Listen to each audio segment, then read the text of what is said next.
Arknights.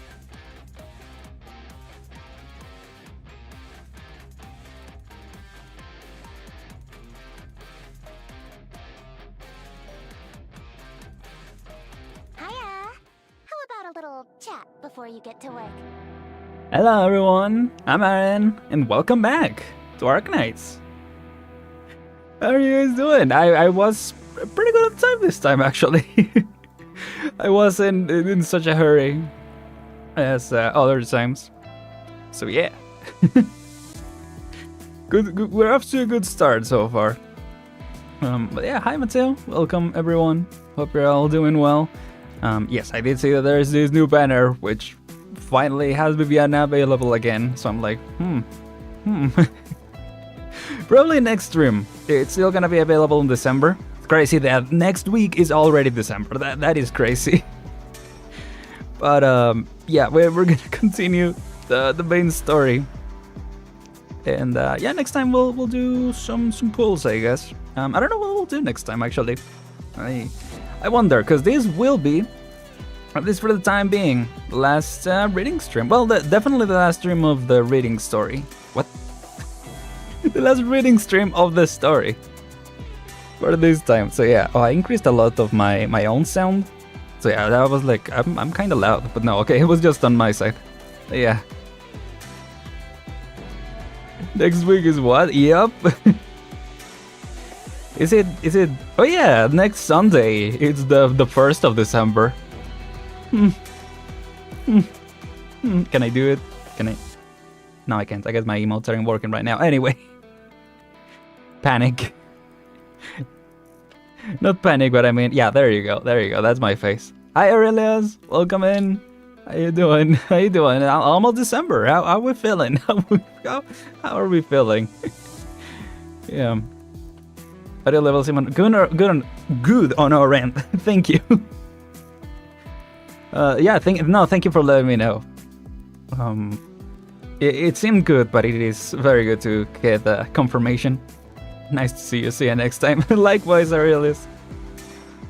Nice to see you as always. Alright. So, if I remember correctly, last time we finished reading through this one. That was the before.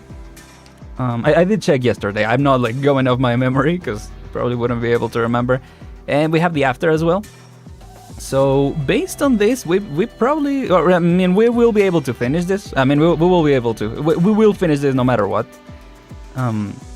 Even if we had to go a little longer, but I don't think we will. I mean, I guess we'll see, right? Like, I go based on how many nodes are left, right? Like, this one doesn't have a story, this one I think only has one, and then this one has the before and after, and then the final nodal, the final node. So, yeah, I think we're good. We might do some co-op if we have time after this. Also, a Lawn Trail rerun is going on right now. But I've been thinking about doing some co-op if we have some time after. If we have too much time, I guess we can do other stuff. But for now, I guess we should just focus on reading up. So, yep, let's get into it. I think, okay, let me just recap on that before. Because I'm pretty sure we read that. But, you know, just to be safe. Yeah. Today we finish the chapter. Or die, yes. Yeah, taking the fence around the cave. Yeah, okay, I remember reading through this. I'm returned. Same dream. Okay. Decisive battle is imminent. Holder, Ines, and W envision the future. Holder suggests that the Sarkas cannot deny Theresa's arguing with W. The previous missing Faramut skeleton finally returns, and the fight begins. Okay, yeah, that sounds right? Like, that sounds like what we did last time. Because we had that little interaction with the Babel family. So yeah. There was those two were the fight against Ursula. So yeah, whoa, Leto. Hi. Oh, okay, this is gonna get interesting. Let's see. Let me get on reading post. I don't know. Stretch out that diaphragm. That diaphragm. Anyway, let's do this. I forgot. It's been a while, Leto, so I don't know what voice I gave you. I'm just gonna improvise here, so apologies. In my wardrobe, I have a drawer specifically for collecting metals. I had assumed he was there. Yeah, there was an encounter where he was close to the Sanguinarch, but I guess he's been working alongside the Sanguinarch, but I thought at some point he, like, betrayed him or something? It's been a minute. Oh, this is the issue. But, you know, hopefully it will be fixed with what we will be doing from now on. We'll see. Maybe not. Hopefully. Anyway. The medal I received upon graduating from Sear Military College. The 15-year service medal from the Defense Forces. The Londinium Freedom Medal awarded to me by City Hall 4 years ago, after quelling the chaos in the city. Deeper in the drawer are the remnants of a previous order, passed down through my family. The emblem of the View Vanguard, a piece of brick from Lingones, and a golden cup awarded by His Majesty Corsica I. The cup is now split into tiny pieces, and the etchings on top are unclear. However, I remember the layout of each pattern, and the expressions on each relief figure. Huh. This is all my parents, my uncles, and aunts. All they hoped for. The glory of Gaul. A glory that cannot be denied, and will never fade.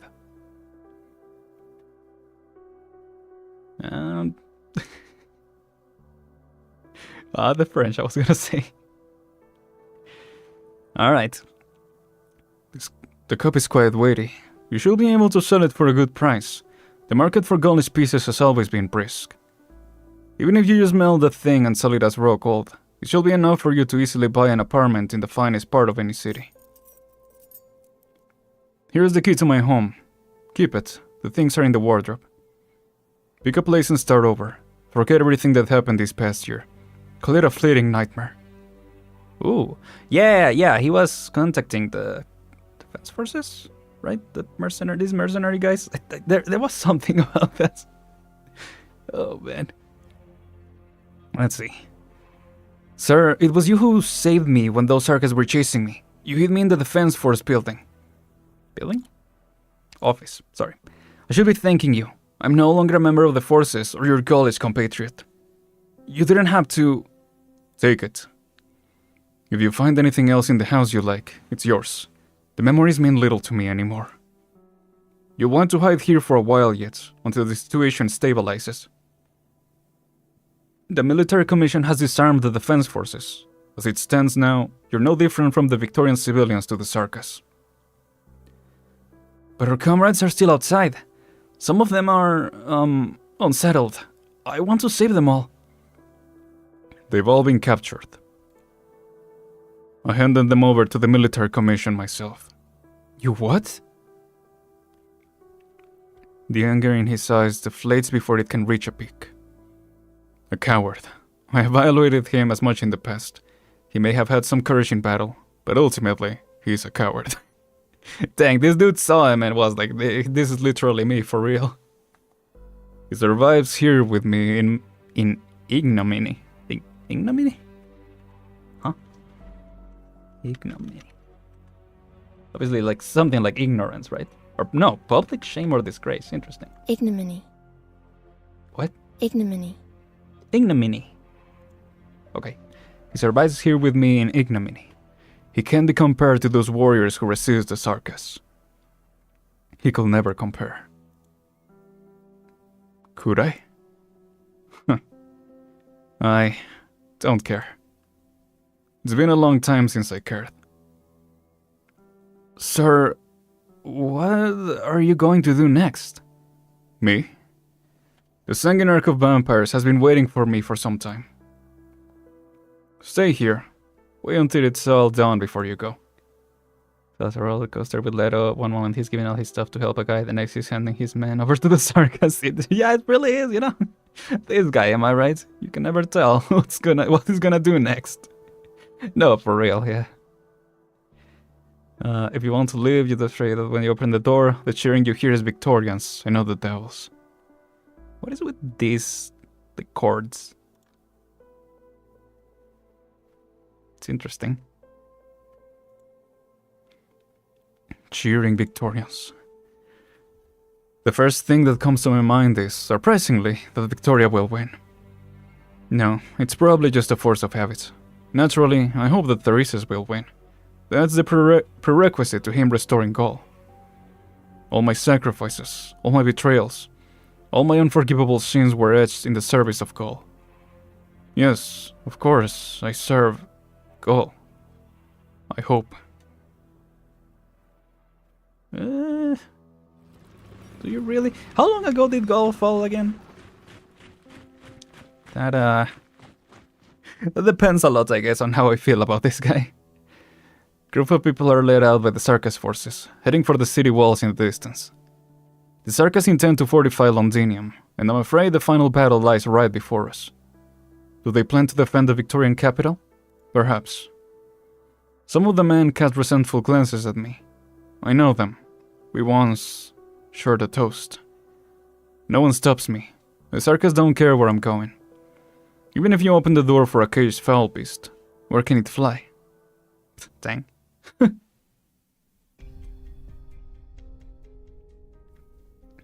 Oh. Aren L2D? I didn't expect to encounter you like this. Hello. This may be a good sign. At least you haven't been executed by the Sarkas. Do you have time to chat? I know you. You're Clovicia, the little leader of the Self-Salvation Corps, yes? They've cleared out all your bases. The remaining forces should have all fled Londinium. Why are you still here? Some of the things go to the defense forces, and some go to Castor for keeping her promise. Her Trilby Asher did indeed ensure the smooth evacuation of the Self-Salvation Corps. The Duke of Castor. I guessed your identity a long time ago, but now, no matter which of the dukes you're vassal or puppet of, I no longer care.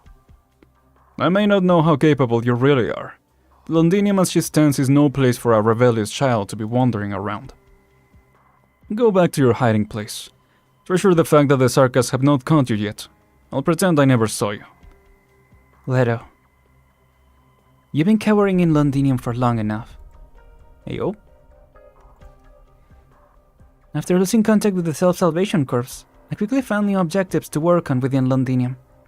We were betrayed too, and I don't even know who the traitors were. But I don't have time to dwell on that. The situation within the city far surpasses our understanding of a nomadic city under occupation.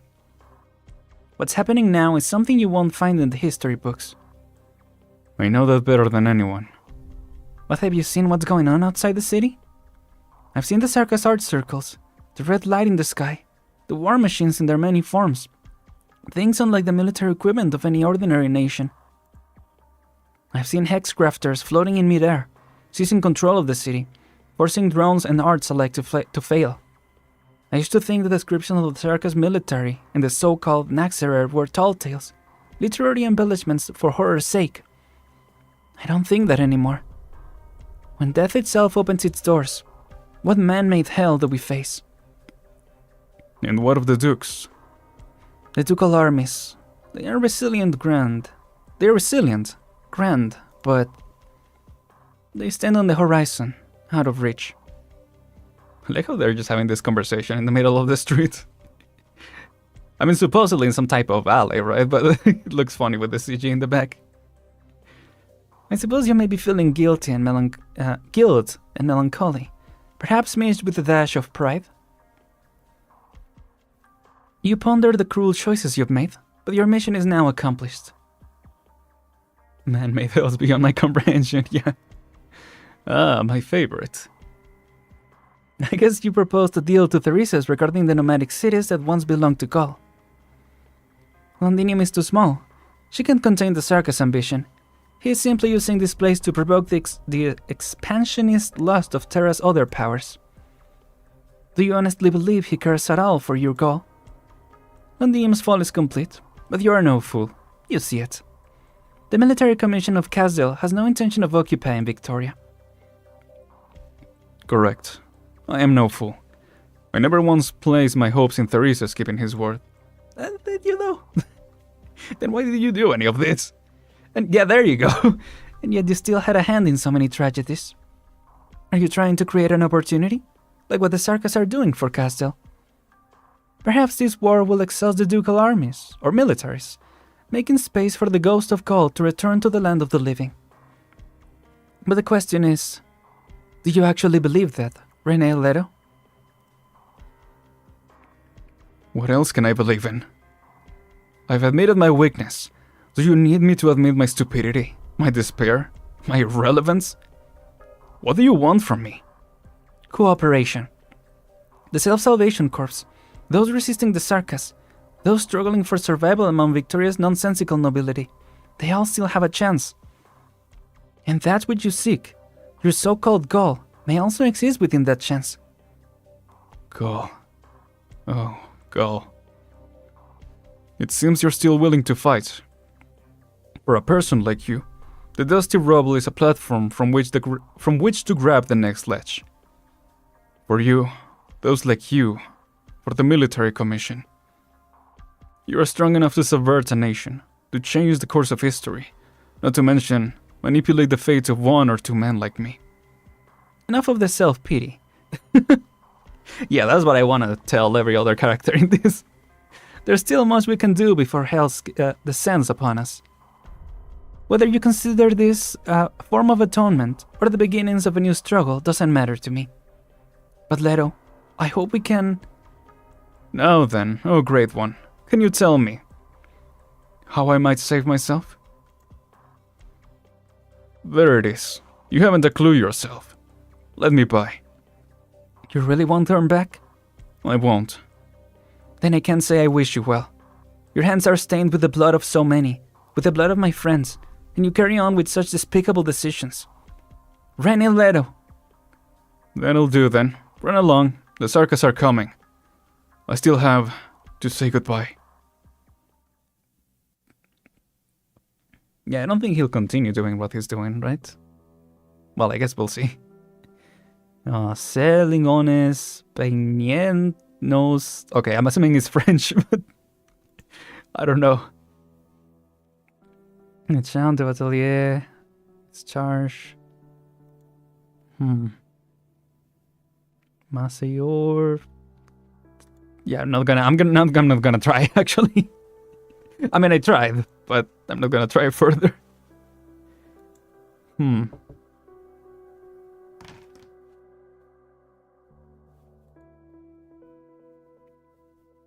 View Vanguard living in the city. Why is he the first thing to come to my mind in this moment? Oh. Name, rank, unit. Your baton is pressed against my waist rather harshly, sir. Fermela, report. Name, rank, and units, all that. Lingones Youth Vanguards. Second, I guess? Regiment of the Lagarde Saltante, Caporal Leto. Oh, hello. My unit? I was gonna ask if we've seen this guy, but I mean, we probably have, just not this guy, like, you know, the NPC. I don't know. Yes, your unit. I've never seen you before. You just forgotten, sir. Have I? The Emperor, His Majesty, he ordered me to recover here, but I want to know what's happening on the front lines. The Wicked Witch King, did our fleet destroy him? Oh, dang. I saw it on television. The Victorian Duke with the great, big, huge beard, his army. Do they wish to betray His Majesty? Our great Emperor, they will stab him in the back, too? Sir, Londinium has fallen. Good. I'll be promoted to the View Vanguard. It's not your time yet. You still need to prove yourself. He's nearly 90 years old. He's been not entirely there for quite some time, forgetting nearly everything. For decades, his mind has retained in the Golden Age, when the Gaulish men joined Corsica I's march into Lithuania. The nurses always say he had only a year to live, but he's still here. He's lived to see Gaul become history. He's lived to see Londinium teetering on the edge of her grave. Before I left the Defense Force, I issued one last order to guarantee the safety of the sanatorium. This is the only thing I did for myself in my entire long service to the forces. I brought you a raised champagne from Lingonis. Your favorite. Have a seat, won't you? No need to say that twice. Fine drink, Caporal. Okay, just gonna continue just thinking.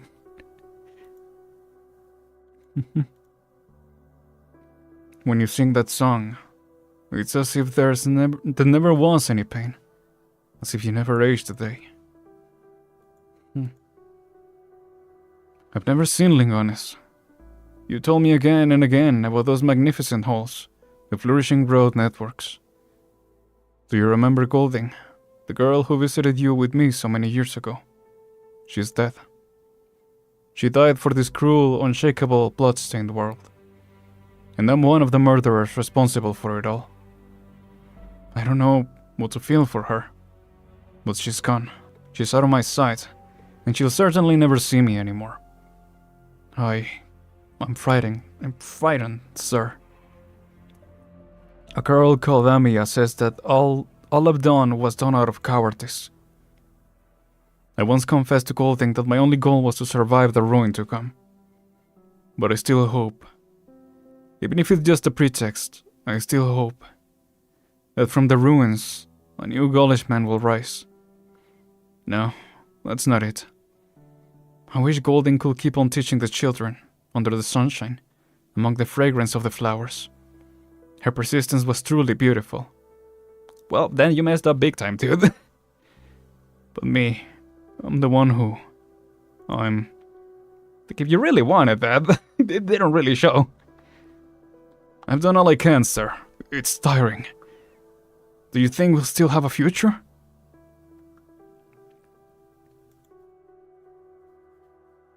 Oh, give me a second.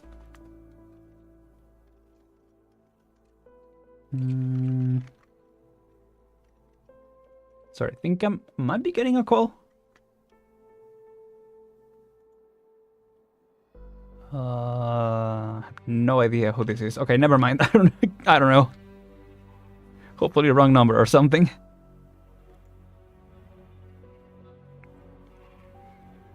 He'd fallen asleep minutes ago. Right then. I draw my saber, a sword that once belonged to a Gaulish man. I think it might be better to let him remain in that dream before the circus force their way in. At least it'll be a splendid dream. But me, despicable man that I am, dare not reach out to pollute.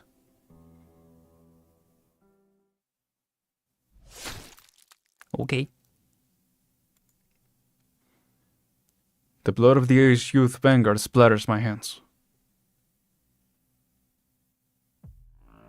Leto's classic move of getting told by 14-year-olds, right? The classic. Let's see. The Prince of Blood himself, the Sanguinarch of vampires, looks silently at the extravagant decor of the Victorian palace. The expansion on his face could be described as serene. You came, Leto. Here I thought you'd find somewhere to hide.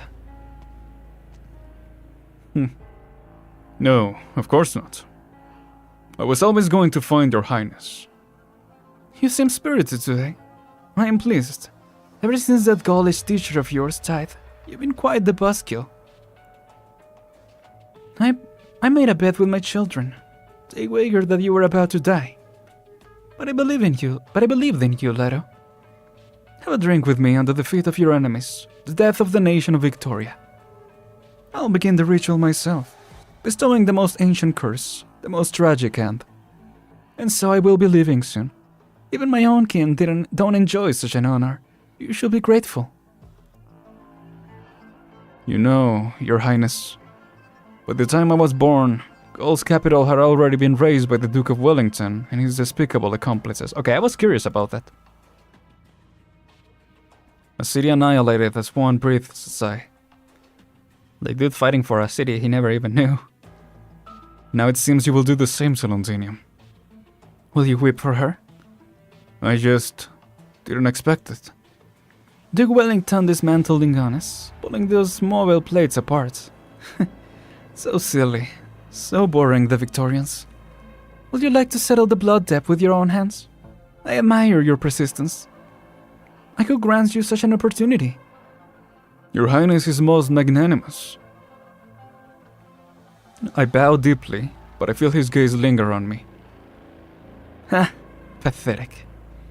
Men, fickle, cowardly, self-righteous. Begging for mercy out of fear, self-destructing out of despair. But I'm still very curious about you. In the scheme of your insignificant life, we've spent quite some time together. Do you really think you can kill me, Leto? You won't. My very blood grips my heart. You may think to yourself, this Sarkis is so arrogant, so contemptuous. On the contrary, Leto. Considering what I'm about to see, I am positively filled with affection for you. You are a fool, yes. You and despicable indeed. You should cherish your blood. At first, I thought they might have some more interesting uses. Such hasty farewells between us. The college man's sword. I do my best to reach it. The despicable man's sword. Poor man. Keep trying. Give it all you've got and you just might reach the hilt. I'm touching it right now. Grant. What is it you're trying to say? I'm saying... The blade cuts across my throat, cold, chilling. I see my filthy blood gushing from my neck. The crimson liquid stains his clothes and splashes his face. I'm saying... I'll grant you my blood, vile leech. You'll never boast about the purity of your blood ever again, because the despicable Aren L2D has polluted it. That's it? Oh, okay. I feel like the writers were like, oh guys, I think we forgot about someone. Yeah, remember that guy at the beginning of the story with the gold teacher that we also killed because we also forgot about her for a second there? Yeah, let's get a conclusion for him. I mean, at least he did something. For sure. Okay, so this one doesn't have any story. We're actually moving pretty well so far. Let's see. Oh. Oh. Sanguinarch perspective. How tall? Ah, yeah. Okay. Yeah. Yeah, you know what? I'll give him that one as well. Yeah, if that's your idea of the W, I guess we'll let you have it. Yeah, exactly.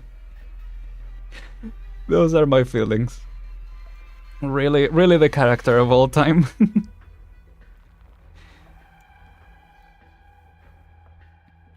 Let's see. Do you think this will anger me?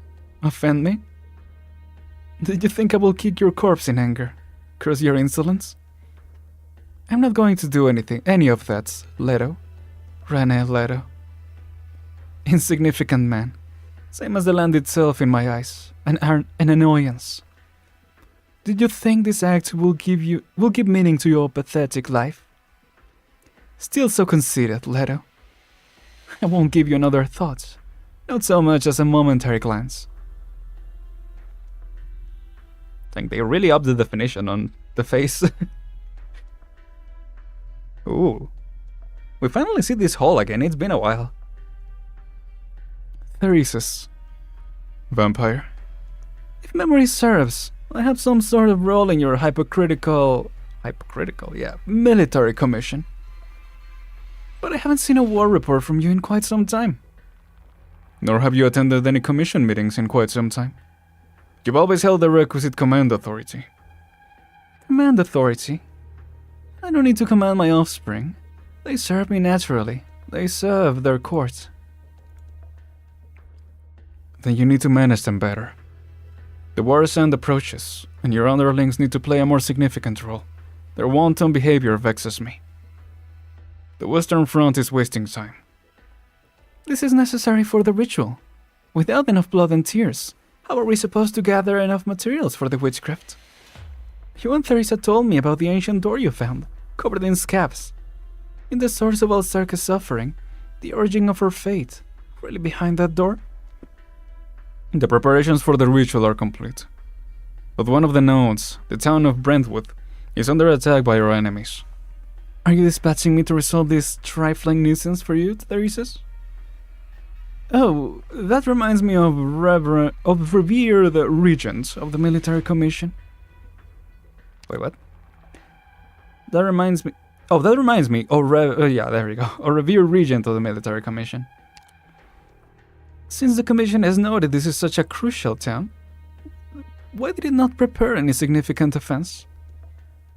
Not shrouded casters, meat puppets, or any haphazardly bewitched flesh-woven brutes.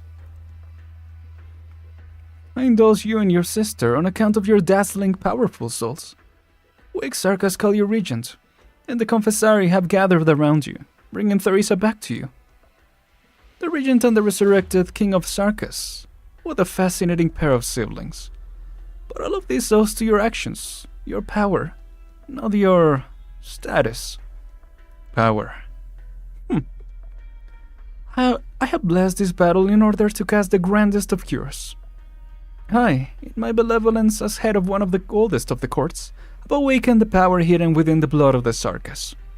And so, Theresis, have you felt it? Does my boon delight you? Oh, but how much power can be drawn from your mixed blood?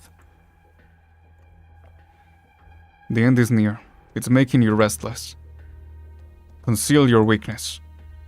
Or shall I say, do you need a reminder or two?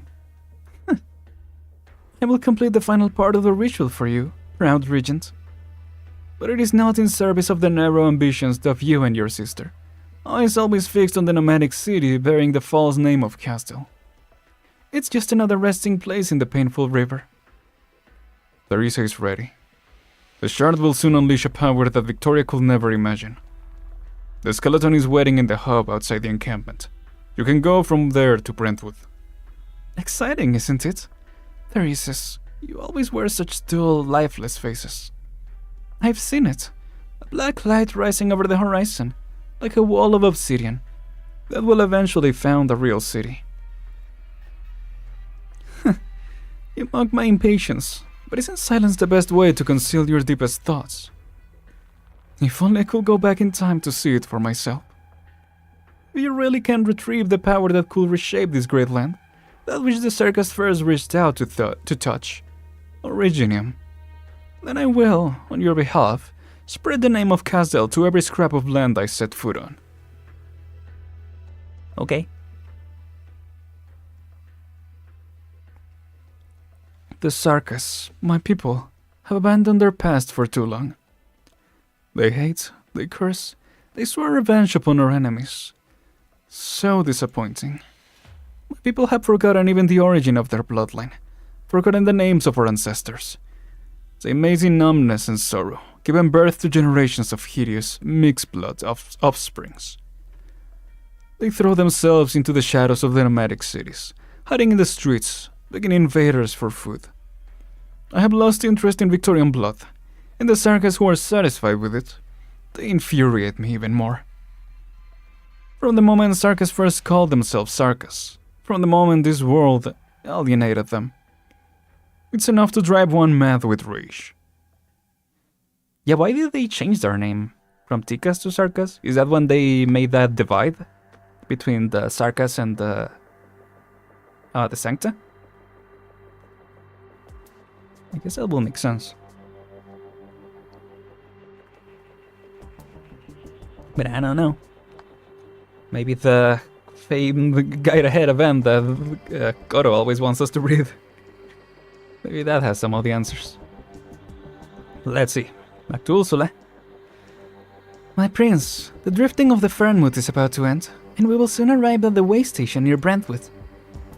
The town has been occupied by Victorians, and they are clearing out your creations. Creations?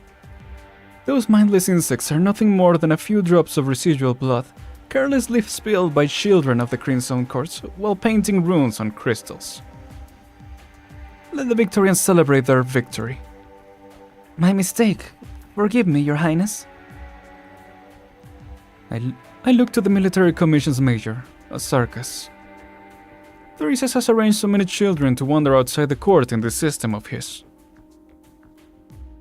You are called Ursula. Yes, your highness. Your blood is mixed with too much alcohol. I can forgive hedonism and indulgence, but your hesitation disappoints. I can wash those away for you, Major. I am grateful for your benevolence, my prince, but I can handle myself. I will endeavor to do better. She bows her head. The nerves have gripped her. But at least these mixed-blood children understand how to resist, which compensates somewhat for their ignorance. Okay. Ursula. Ursula the Time Stealer, a popular household story. Ursula has taken the reins of this particular skeleton. Amusing. Just a coincidence, your highness. When I took the name, I never thought I would really be any kind of hero. Hero? Ursula was a coward. He couldn't even look directly into the eyes of this Fernwood, daring only to hide in the turbulent currents it stirred up, waking some of the people immersed in illusion. So I sent him on such a mission, of course, to save many people. That's wild. What race of Sarkas are you? Alcoholic? Yeah, I'm like... He was like, mixed blood, but then he said, yeah, blood and alcohol. Yeah, I guess so. Hollow murmurs echo through the space. What is it? Have recognized me at last? You recognize me at last, I'm assuming. Dead silence. Its intelligence has long been stripped away. Only an empty shell remains to react. Right. I'm assuming this is supposed to be the brain, right? Look, connected to the nervous system. My prince, we are nearly there. We may encounter some illusions. No need to remind me. I've dealt with this one far more than you ever have. Okay. Sure. The Ashen Castle, sent to its doom in diabolic flames. They sweep through the tents of all the clans. I can hear the roar of the flames. I can hear the lamentation of the flames. Why are we still surrendering? Why are we still weak? Are you satisfied with this? Are you satisfied? Oh, are you satisfied? Then I, on your behalf. The ancient kin kneel and weep in the ruins. The king of Sarkas is dead. The king killed the king. I know he's just a ripple in the illusion. I know this is our unchangeable history. Ooh. You worked hard to build this Ashen Castle, and the Sarkas have a home again. But doesn't its diminutive size infuriate you? The Outblood invaders deprived the Tikas of their ancestral land. So, you started to compromise, shrinking and distorting that which stands for your home, To a plain, a circle of fields, until you can only call it your city, your village. This is the starting point of Sarka's weakness. And now, I look back from the endpoint.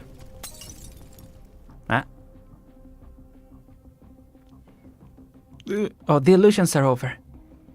The skeleton has returned to its lair. My prince, it is my duty to remind you that the forces in control of the Brentwood Core Art Circle are nearby. They may not be aware that the skeleton leaves a trace, or return may have been exposed. Your power is undeniable, but among our enemies, there may be... No matter. Have our enemies destroyed the ritual notes? The battlefield art circles cast by this skeleton were merely the tendrils, extremities of the Crimson Court's grasp. In any case, seem we've Since we've come to the end, allow me to personally stand at the center of this most ancient ritual. The sun is rising, and the first rays of blood red have already spilled through the damaged cape of the way station. A new day. But this day will be different from all the sorrowful days that have come before. Far Chaser, huh? The crowned hunter, or first king of Sarkas. If your soul still lingers among the myriad after thousands of years. Enough dark crowds have accumulated atop the spire known as the Shard. The foolish Victorians see this storm as nothing more than a spear to be thrown. How shallow. Their inherently corrupt nature, always inclined towards conflict. I close my eyes, feeling the art circles composed of blood-red crystals, feeling all the blood that has flowed through this land since the war. No, since we degraded ourselves into Sarkas. They tremble at my mercy. They boil at my call. Was this guy around since they were Tikas? If you watch us yet, the descendants of your lost homeland. If those distant legends that have been distorted and painted over are not lies, then let the suffering in that cradle descend again. Let us proclaim the lost fate of the Tikas. Ah. So that's his plan? A drop of blood drips from my eye. It flows down my face. Such a distant voice answers me. It is as if I could reach out and touch it. That door, long buried in dust and smoke, is slowly loosening. The storm over Londinium is playing a new movement. It seems something is missing. A loud noise. Ooh.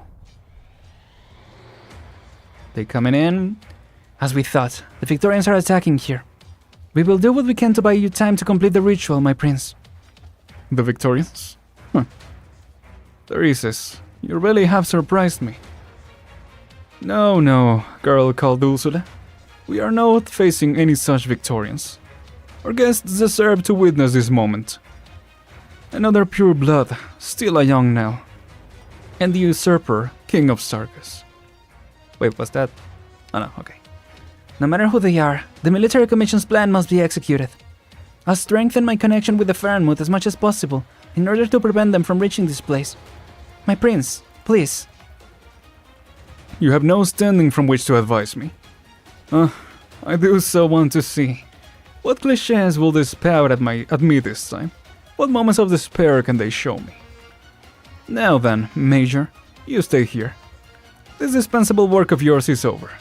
Dang. He's like, alright, we're good. Didn't even need you, but, you know, great job. Let's see. How many years have these hollow skeletons gone unfilled? 4 centuries? 5? At the time, I was not yet master of the Crimson Court. At the time, I could still hear the arrogant whispers of the putrid working. I could hear the sounds of the arch lyre of T'Chal, torturing the night away. At the time, even if the vampires were hostile to them, this mighty soul surging with hatred and fate made my heart swell. At the time, the Sarkas were already scattered people with no home to call their own. But at the time, I could see the remnants of their proud souls. Ruin. A sea of blood devours the curse. Are you still toying with these pathetic words, these false curses, Banshee? Why don't you face the power that truly belongs to you, the power gathered in your blood? Isn't the elegy you can sing now so much more melodious? Alas, you are silent, never to open your mouth. Vampire. There, I opened my mouth. What is it you're trying to reach? This is no ritual recorded in Sarkas literature. Also, hi. Yeah, I am here. What is it calling? I think I see a seed. You're trying to awaken it with millennia-old witchcraft, to nourish it with the art circles on the battlefield, and control it with the storm over the shard. You must be stopped. You'll destroy Londinium. It'll be nothing but a heap of rubble full of originium. Yes. What's the problem with that? The doctor is like, I don't see an issue. No, not only that. At this scale, with this much power, I can even see... The revenge of the Sarkas will drag all of Terra into the abyss. Okay, so yeah, this is why Doctor was like, yo. Hi Liz, hi Goro, welcome in. Effortlessly, yeah. How are you guys doing? Hope you're doing well. We're making progress on the story, actually. Leto just said goodbye in the, the most way of all time. So that happened. Otherwise, I don't think you've missed much. So yeah. Revenge. Chorus, you still claim to be the king of Sarkas, but your views are so biased. I almost read that as your views are so based. 200 years ago, a coalition of Terra nations destroyed Castle once. And now, do you think we could bring pain and destruction to Victoria, a simple vengeance for their conquest 2 centuries ago? I am disappointed once again. Of all sacrifices in history, that most certainly was one. Yep. That sure was. Yep. Probably better than Sanguine, yeah.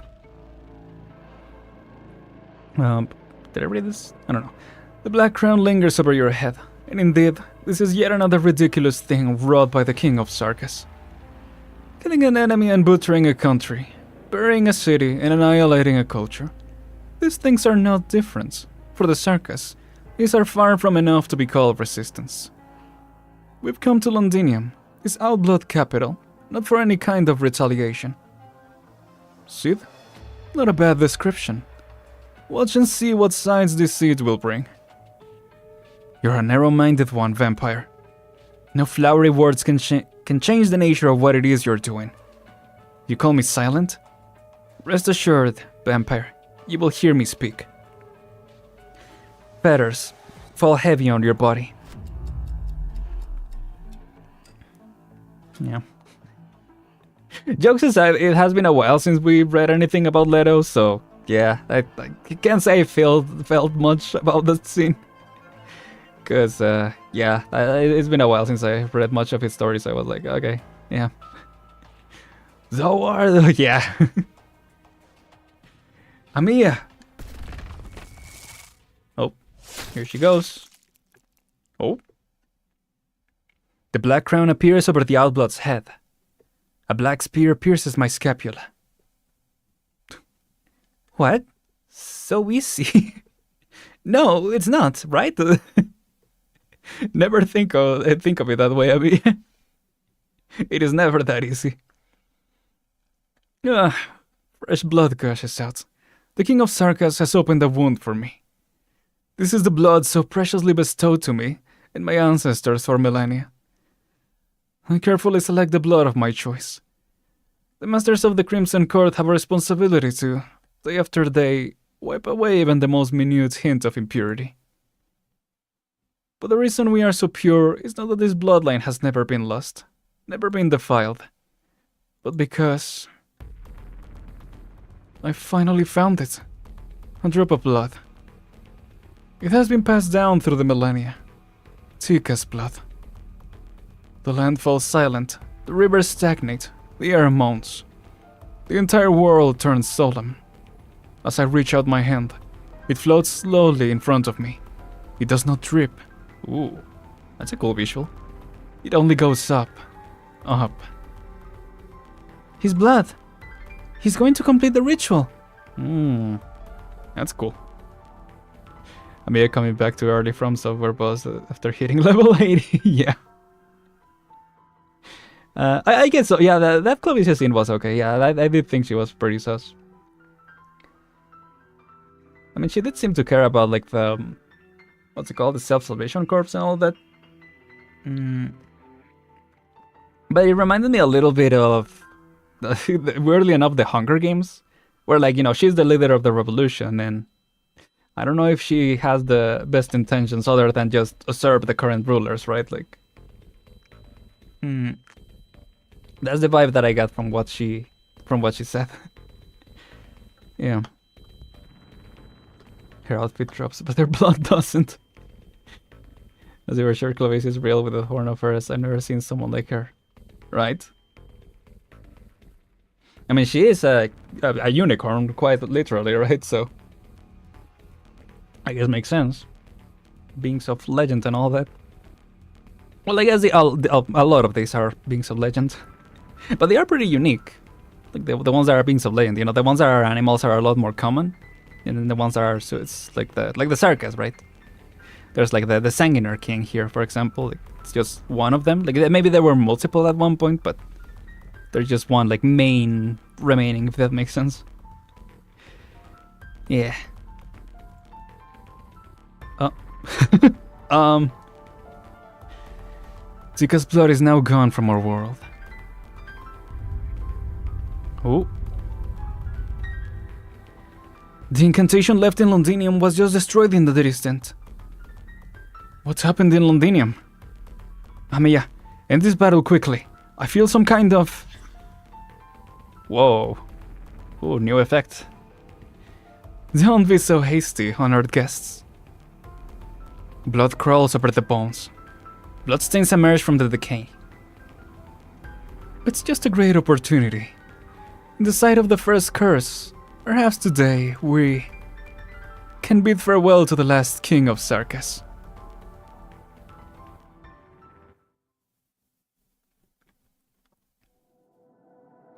Noel may be suspicious of all female characters. Wait, who was Noel?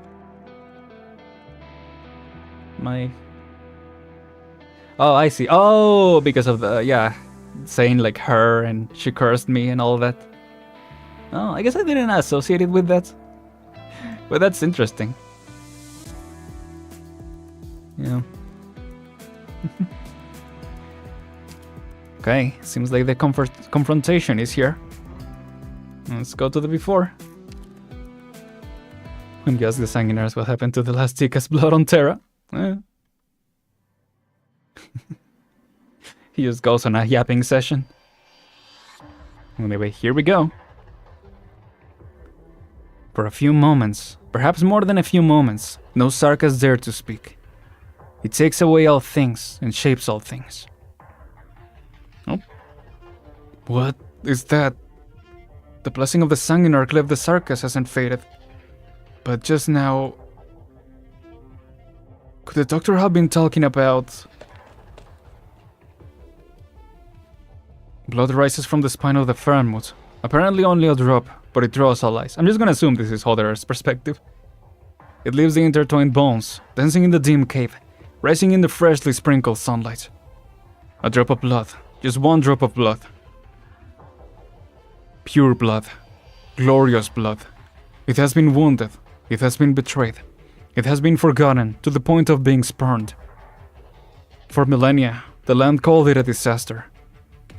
Treated it as an enemy, trampled it until it abandoned its glory and defiled its body.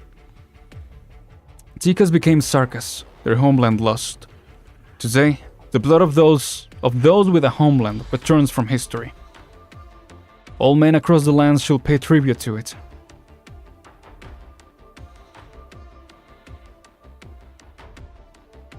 The bead of blood dissolves and silence reigns. No explosions, no vibrations, no grand visions or chaotic whispers. Even if blocked by the hills, all eyes turn towards Londinium. At this point, all the storms called by the Shard feel like nothing but harmless drizzle. Now, what gathers atop the tower can no longer be called just a dark cloud. The storm has become a cradle. Whoa. Ooh, this music is cool. Yo. Oh, let's go, Ines. Oh, there. W, look alive. Do it. W, where are the bombs you buried? Hit your detonator now. Right under our feet. Don't have to tell me twice. No guesses, Holder. We only take on opponents we know we can handle. I know. W's bombs tore through the defensive line. We've got a breakthrough. Tangled with them way too long. Me and Logos went on ahead of us. They'll deal with the worst of our troubles. As for the others, follow the path they cleared and climb the Fairmoon's bones with those gangways. This team will be fun to build. W, Hodder, Ines, Logos, and Amiya. That'll be cool. Damn it, these guys. Don't let them get any further. Commander Ursula is pulling up the gangways. The trembling nerves bundle begin to close, and the bone gangways start to drift. The Fernmuth has decided not to let anyone walk on its spine. The traitors die here. We'll take their corpses to the tent of the Nacturar King to nourish our next victory. Duker Hellcasted Global Range Stun, yeah. Huh? Buried mines under the bones. Feels pretty good. Hodder, Ines, get ready. Shockwave incoming. Oh, cool. Good thing he doesn't have that in game, yeah. Yo, that will be crazy. Yeah. The rising airflow of the grand explosion sends the three mercenaries into the air. Hodder adjusts his posture with some effort, looking down to see the cave behind engulfed in flames. The Fernmood seems to sense something. It swings its body, its white tailbone slashing at the three like a whip. Whoa. W, 3 grenades, downward diagonal. Good idea. Always down for some grenades. This is the last time I play along with your explosive shenanigans. I feel like that's what you always say. The red-haired Sarka kicks up dust, and the black-haired Caprine weeps darkness. The scraps form beams, and the shadows form steps. An invisible staircase, stinking up gunpowder, spirals upwards and pierces the chest cavity of the hovering skeleton. The mercenaries rush into its hollow interior. Okay. Another confrontation time. This way to the core of the skeleton. Our target is Ursula. Find her, and we get control of this thing we're walking on. Are you too sure we can get this skeleton? Sounds a little reckless, almost like robbing a caravan. We have to, otherwise Amiya and Logos are fighting for nothing. So we open the car door, toss the driver out, grab the keys. Bam, my car now. W will play GTA. Did you see the illusions this thing made? Moving between its bones. You still haven't figured anything out? This isn't some obscure story. Should I figure something out? I forgot. You don't care to learn history. Also, you can't read. A few hundred years ago, the Sarkas killed a Fernmood that almost destroyed Castle. After it fell, there were various claims as to where it ended up, and one of those was that its consciousness didn't die with it, that it was split up, sealed into a bunch of different items. Now it seems that claim was probably at least partly true. As for the unconscious shell, it was carefully collected before its war. They spent a lot of effort to modify it, and sure enough, it's playing a big role in the war for the military commission. Different items, huh? Ursula never carried a pocket watch before. Not like she was ever on time in the Scar market. Find Ursula and we get control over this thing we're walking on. So Ursula is the secret rule of Terra. Yeah, I mean that's a one way to see it.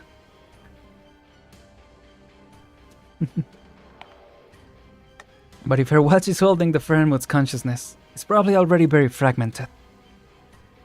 The skeleton we're standing on isn't exactly dead, but it doesn't have much more than basic nerve reflexes. Ursula can only guide those basic reactions. We just need to pay more attention to them. A rain of bolts falls through the gaps in the bones, followed by the eerie glow of Sarka's witchcraft. Take cover! Ooh. Oh, here they are. Oh yeah, she does have a watch. I didn't notice. Sure, just avoid the nerve bundles that can strike at you, and watch out for sudden bone spear thrust. Nothing to worry about. After all, this fella's been stripped down to nothing but bleached bones. But there's still you, Ursula. You're more dangerous than this half-dead Faramut. Done with your important work? I might be, If you weren't... I might be, if you weren't here to bother me. Is this the... Is she the commander here? She's pretty rough on her own skeleton. Those bolts are all stuck on the bones now. In the bones. Want me to help pull them out? I got a pretty handy method. Yep, just blow everything up. It's not psycho. Your reputation precedes her, I guess. Trying to kill my man right in front of me? Hodder, you think too little of me. Oh. Dangerous and chaotic power gathers in Ursula's fingertips as she prepares to cast her art. But a moment before she can cast, a black shadow crawls up her ankle. Oh. Ursula has to take a step to the right in order to shake off the persistent entanglement of the shadow. Her arts go out of control, and a red glow shoots out from the damaged seams of the spine. The sound of a muffled explosion booms from the distant cave wall. You've gotten rusty, Ursula. I guess you've been doing well for yourself in the scar market. You're a bunch of survivors, I'll give you that.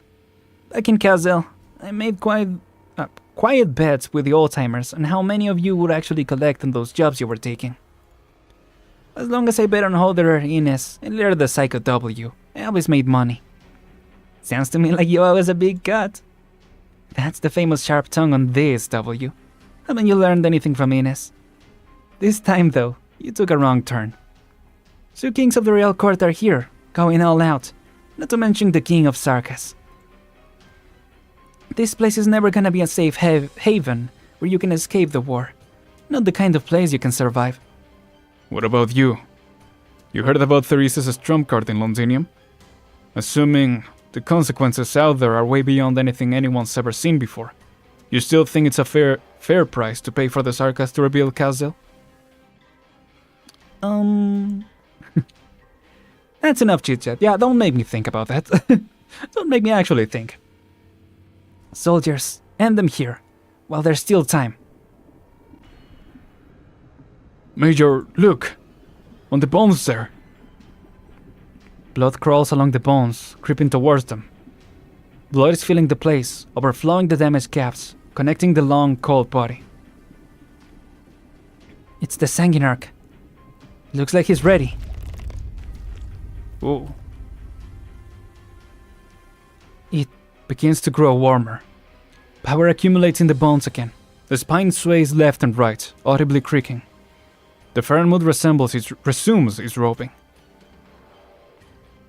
So much blood. Ursula, where did all this blood come from? As if you need to ask. It's courtesy of that homicidal Sanguinarch. He slaughtered the place clean. No, the wrists. Oh. Ursula and her men all have bleeding wounds on their wrists. Drip, drip. It starts as beads of blood, then turns into ribbons, then rivers. How much blood is in a human body? I luckily don't remember. The blood flowing out of the guard's joints with the bloodstain spreading over the bleached bones. Yeah, it sounds like it, right? It sounds like it's rebuilt, or at the very least building like a blood flow around it.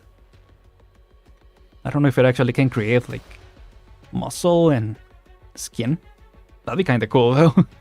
I don't know if we'll get to that point, right? Because we're supposed to stop it, but it's interesting. I offer your highness my blood, Prince of the Crimson Court. May you hunt unimpeded. Unimpeded, yes. Let our blood form for you a swift chariot. Yeah, that threw me off. Also, let's stop. Have you lost your marbles? The Fernwood.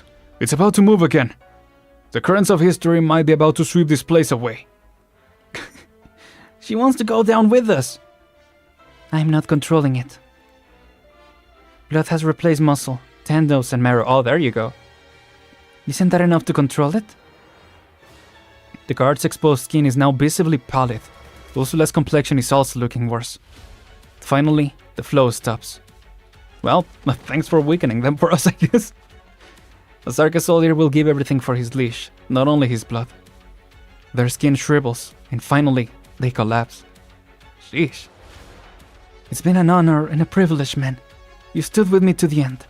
We will meet again among the myriad souls. I told you, this skeleton isn't a place to escape. It isn't a place to survive anymore. Oh, all the shaking.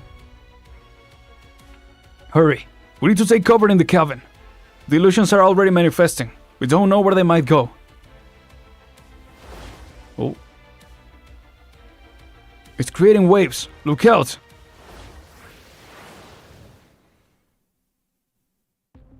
What the frig? I mean, I guess... Because he asks, how much blood is in the human body? And he's like, I could give an answer. I don't think it's that much, if I remember correctly.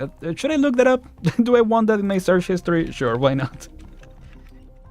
How much blood is in... Oh, there you go. In the human body. Yeah, no, it's just normal anatomy questions. Skip the AI response. 4.5 to 5.5 liters, yeah. It's not a crazy amount. It is quite a bit, right? But it's not a crazy amount. Definitely not the amount that, you know... Crazy anime. Yeah, 4 liters. There you go. Operation 11. Fake waves. Yeah. Anime logic. Probably a couple hundred. I don't know. Anyway. Where does the vampire want to take us? Right, like for it to be able to create waves? That's a lot. I mean, I assume also the Sanguinarch has a lot more. That would make sense. Oh, there? I'm here, with her. She's lost too much blood. Whether or not she lives is all up to her now. Oh, dang. You might as well leave me outside, Other. I'd rather die with my men. You've killed so many old friends. There's no way you suddenly grew a heart today. We can use you. I told you, the skeleton's out of my control now. You also said you're loyal to the Commission. If you think the military commission is the hope for Castle to become a nation, then why is that guy calling himself a regent? Why does he need Theresa? Why does he think winning this war will secure a future for Castle? What is Theresa's thinking? Whatever. We'll talk after we take down this Fernwood. What are you going to do? Our goal hasn't changed. We are going home. There are a lot of sarcasms, to be fair, yeah. Maybe these are very small microwaves? Oh, the waves of blood, yeah, maybe. They made it sound like it was a lot, and I pictured it as a lot, but yeah, maybe not so much. Huh. Oh, home. That was supposed to be the skeleton's last mission. What? It has a name. We codenamed it Lifebone. Nobody uses it much, but when General Manfred named it, he was talking just like you. Just like me? Manfred? We are enemies, so I'm done with questions. I'm just gonna wait to die. Well, I guess making it to today is kind of an answer. You really think General Manfred is blind? That he doesn't know what you're up to? I mean, you can only talk about going home if you manage to survive your run-ins with the Sanguinarch. You're right. So... I'm gonna borrow your watch. I was gonna borrow this. Perhaps due to her bloodlust, Ursula is basically powerless to resist. Hodderer takes the lovely pocket watch without any trouble. Its gold metal case is engraved with intricate witchcraft runes. The watch is ticking backwards. A murmur that no one else hears fills his mind for a moment. It really is louder than I imagined. Hodderer grits his teeth and leaves behind the whispers. He searches within it for the true dormant consciousness of the Fernwood. Fernwood who wanders this land, you are not dead. You've decided to continue your existence in a different way. You're still here, aren't you? Oh. At the center of the disaster, the silent Fernwood slowly swims. Where it wanders, there is only room and emptiness. The past lifts it, and the future is separated by it. A figure stands in front of it. Oh. Young vampire. Stop, Faranmut.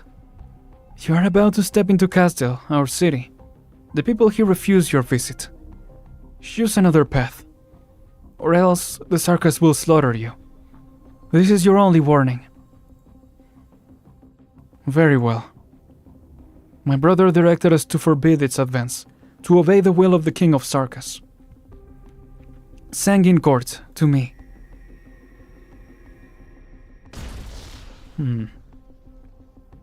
Powerful witchcraft condenses in the vampire's hands, and a giant crimson spear falls from the sky. Dang. Just stabs the Faranmut. One massive wound after another pierces it. Yeah. The silent Faranmut finally speaks, as if waking from a dream.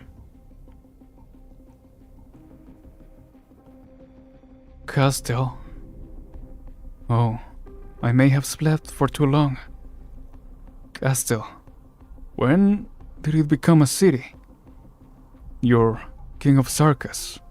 Is he not your sole chosen leader? Why is he not standing before me? Huh. An image that I'll have forgotten is shattered by the moving Faranmut. It has not roamed in centuries. It gently moves its fins, now only bleached bones, pushing through layer after layer of space. The one who once killed it now bestows warmth upon it again. The skeleton searches for a suitable place to stop, until finally... Whoa. The massive skeleton hovers over an endless sea. The cave, the battle, and even the slowly rising sun are nowhere to be seen. Yeah, that looks wild. Instead, there is only a calm sky, a calm sea, and calm stars. All the cruelty that occurs in the continent seems to have never existed here. This is beyond the horizon, beyond civilization. Whoa.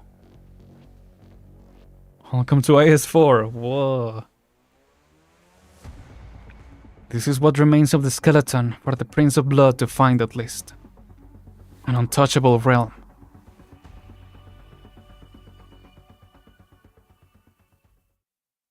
Cool. Oh, nice. Slept for too long. How much is am I right? RPG games. What are the loot boxes? Where is Elder Scrolls 6? Why is not in front of me, right? The Crimson River connects with the dark blue nerve and intertwines tightly. The slender murderer closes his eyes and feels the pounding rhythm of his victim, a murderer. With blood for reins, he harnesses the creature that can only wander through history. After those illusory visions and memories of the past, you indeed brought me a more valuable scene. Though, why don't the two of you, in the face of such a scene, whistle those frankly laughable hearts in your hands? Dang. Have a look around. Take some time to admire it all. This is the tomb I have chosen for you. It was daytime for a moment ago, but here, a dark night and an endless sea. The stars are changing. I've never heard of any place like this, not in any records, not in any legends. So, this must be distant enough, yes. I do wonder how far we are from Castle now. This land they call Terra, is it too vast, or is it too small? Amiya, be careful. His blood, it's sublimating. He awakened his blood with that witchcraft. Don't talk like an outblood, Banshee. You know, I treat purebloods as equals. Perhaps, when compared to the Crimson Courts, which has spent eons seeking purity, you have been more deeply influenced by Originium. But, well, among the Sarkas, you're indeed quite formidable. Come, let's not be stingy with my blessing. You cannot reject my gift. Now that I've awakened your power, you're finally worthy of facing me. Let me hear the screech of your nail. if it can still darken the moonlight. Oh, another effect. Oh yeah, I have seen the preview, yeah. I don't know if I saw it fully, but I did see like the text. And they do mention that, yeah, about it being closer and the whale, the stuff like that. Well, the Fernwood. Yeah. Crimson ripple spread, and at this moment, the sky is no longer the sky, nor is the sea the sea. They are only refractions of blood. Reflections of blood. There you go. That's what I thought. The Sanguinarch smiles faintly, a blood soul pumping like a heart in his palm, reflecting the face of the young banshee in a structure as deep as life itself. And then, the blood soul shatters. I write, therefore, I command. The night conceals me from death. I know their incantation. I know they're of your shallow incantations. You have talent, no doubt about that. The flapping of your lips and the doodles of your bone pen are enough to humiliate the so-called original arts of common people. And yes, why do you resist your heritage so? Show me your true self, King of the Court, Banshee. Tukarael, Sanguinarch Vampire, Prince of all blood, demands you show your true self. Enough, vampire. Hold on, Lucas. Oh. Black arts erupt from the girl's hands, parting the sea of blood. But the blood does not yield, it roars. The King of Sarkas' arts dissolve and shatter, and the red surges even more intensely. Oh, King of Sarkas, I nearly forgot you were here. Goddess, King. Look at you. You didn't receive even a scrap of my boon. Goddess blood, tedious and ordinary. No matter how hard I try to scrape something together, I can't find a shred of talent or power. I can't even say that your blood is mixed or impure, as those objectives still imply an expectation of return to purity. But you? Huh. There are chaotic bloodlines I approve of, but they are without a doubt all formidable or magnificent. But what do you have? A laughable motivation? A shallow conviction? What about you? I don't have to answer you. I just have to defeat you. Your faces was never tainted by intelligence. Is this our King of Sarkas? Just stealing a bit of attainment from another, chaotic and disorderly. Nothing even on the level of the Banshee's little tricks, born of his rebellious mind. Even less than that pair of siblings. Amiya, don't let him provoke you. As it stands, his power is still growing. We need to end this fast. Brosna will be proud of Donkey, yeah. I know. We need to get back under clear skies. In the past, I once slew a so-called King of Sarkas, and it wasn't particularly difficult. And I suspect your end will be the same, this time. You question me with black blades. I answer you with the gift of death. Okay. Bars, I guess. Okay, yeah, there you go. There comes the boss fight. Boss fight theme is so cool. One of my wishes I had caught up with the story on this one with the stages. So yeah, we could have done the boss fight right now, but still a long way. So yeah, let's go to the after. And let's see what happened. Well, I guess yeah, the after is gonna be like the actual fight, right? Like the canonical thing. At least that's usually how it goes. Blood rain falls incessantly, as if it will never stop. Logos and Amiya's shoulders have been soaked red by the rain. The white-haired vampire, however, seems to stroll casually under the rain, completely spotless. Frostnova, like, what is happening? Yeah. I didn't catch up, or yeah, I haven't caught up on all their shenanigans of Rhodes Island.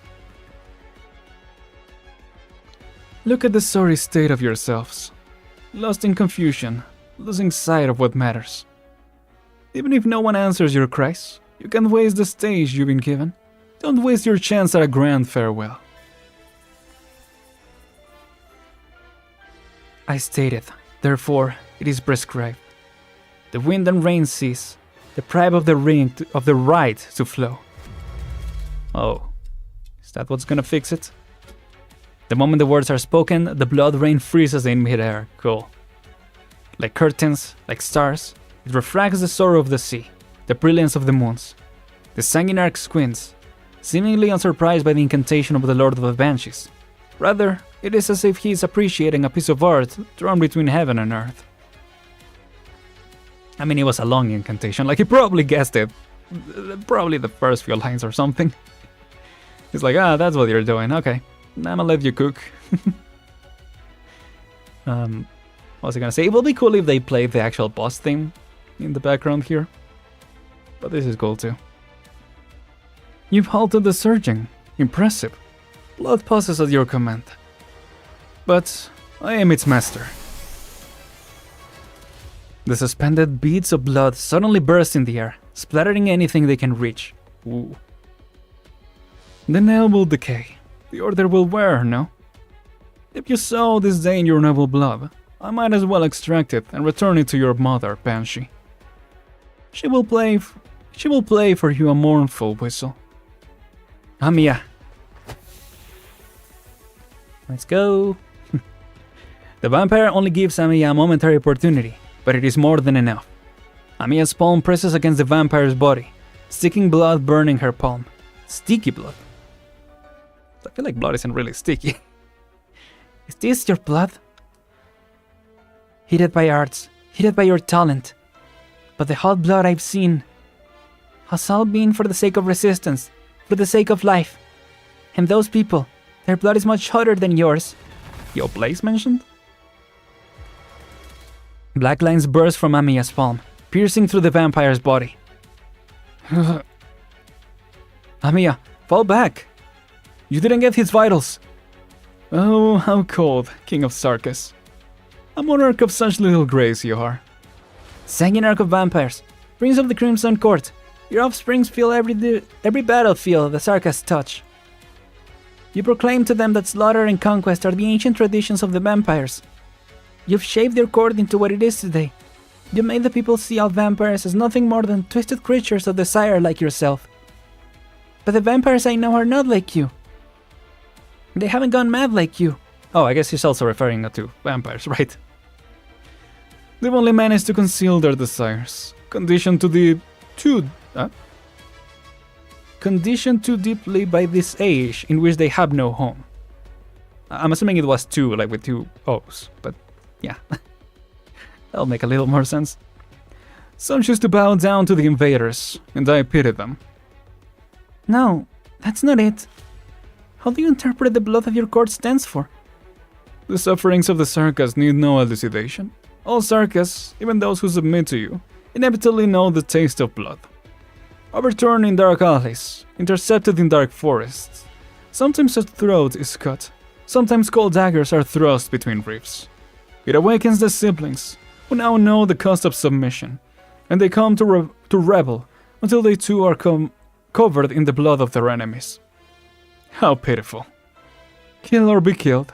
This is the cycle of blood that the Sarkas carry. Is that how you define the meaning of blood? A cycle? The first time any of us felt blood on our skin, wasn't it when we were born from our mothers? Blood is the foundation of human life. Heritage passed down on umbilical cords, inevitable stumbles when exploring the outside world, and wounds that will surely heal. But you see it only as a synonym for torment and death. Okay, Flavi, right? That's what I was thinking. The suffering of Sarkas need no elucidation. This game. What is elucidation?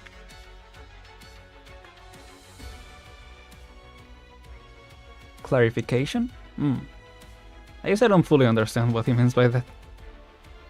Your obsession makes you bloodthirsty. You, with all your arrogance and pride, lead them to believe that this is the path the Sarkas should take, the things they should do. I reject you, Sanguinarch. I reject your actions, your words, and your court. Nice. What is this I'm hearing? You, an outblood, reject me? A mere crown has inflated you to what? King of Sarkas? Yeah, kinda. A little bit. Ah, there it is. Oh man, it would have been cool if it kicked in here. Reject? It was an offering, right? No, I know what elucidation means, cause I just looked it up. I just meant I don't know what the phrase refers to. Like the phrase as a whole. The blood sea churns, its waves cover the moons. Crimson removes all other colors. Is it like the suffering of the Sarkas is just a fact? Like it's just... Not it is what it is, but it's like... It's just how it... Yeah, it's just how it goes in a way. It's just part of nature, in a way. The blood sea churns. Its waves cover the moons. Crimson removes all other colors.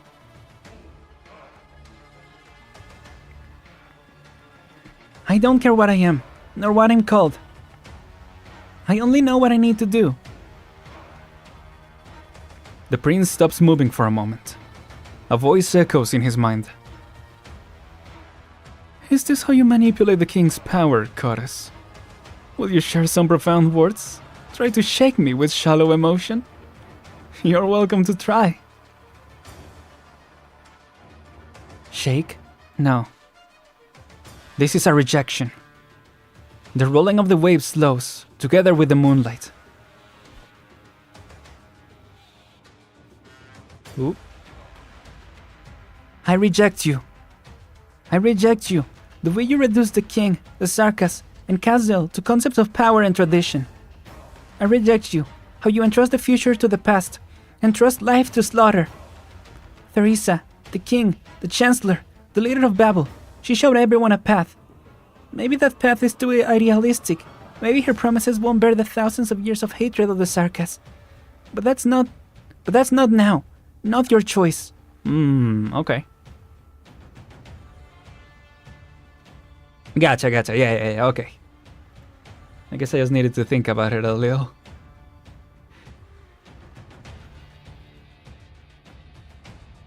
You'd laugh at my weakness. Say it's not my place to talk about the Sarkas with you. Or you'd mock Logos for not making use of the blood you awakened just now. Oh, King of Sarkas, you eavesdrop on my thoughts? Is that your ability? Then of course you know what I'm going to say. I do. But we've never said that the Sarkas could give up on the resistance, should give up. We've never said that suffering is justified. On the contrary. Those rebels who awaken from the suffering and hardship, from the abyss of hatred, they will be much, much stronger than you. The lost homeland of the Sarkas is not in the history you keep looking back to, an eon ago. It can't be a slogan, or fantasy, or symbol. It's right here, where the Sarkas came from.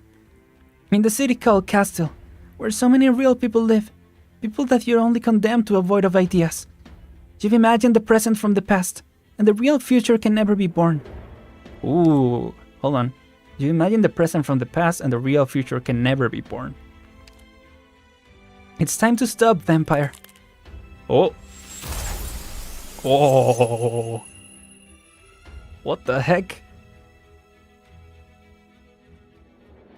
The circus will have one 3 day. That day is not today.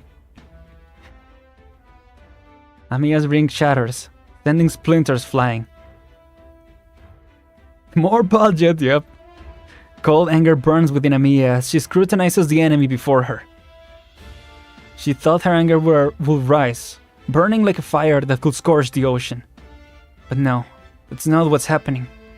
Amiya feels more than just anger, also an intense sadness. The Sarkas, a people who have lost their homeland. Yes, they believe that it is only through violence and war that they can reclaim all they've lost. It's easy to blame them, with cliché words of morality, justice, and kindness. Words that have been spoken over and over again, even as the war continues and hatred spreads. Because that is how this world treats them. This world has imposed on them violence and war, right? So then, what is wrong with an eye for an eye? Where is the crime in blood for blood? Every king of Sarkas operates on those principles, so the war never stops. This must be broken. But how? How can the system be broken? Even Theresa failed. What do you think you are? I mean, her will, in a way. Yes, Even she failed. That's why Theresa needs me. The doctor and Dr. Calcid need me. And that's why I'm here. I, as the Revenant call me, as you call me, as so many Sarkas believe me to be. The Outblood, the weak king of Sarkas. Stand down. Whoa.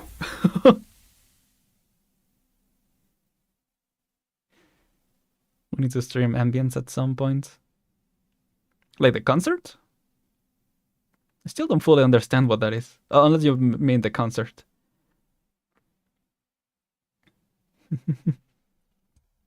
The obsidian decree transforms into the judgment of the king, stabbing into the scorched blood.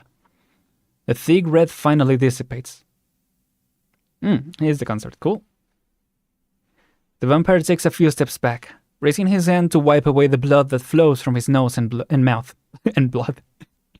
The blood that flows from his blood. His body is damaged, and his white clothes are at last stained with blood.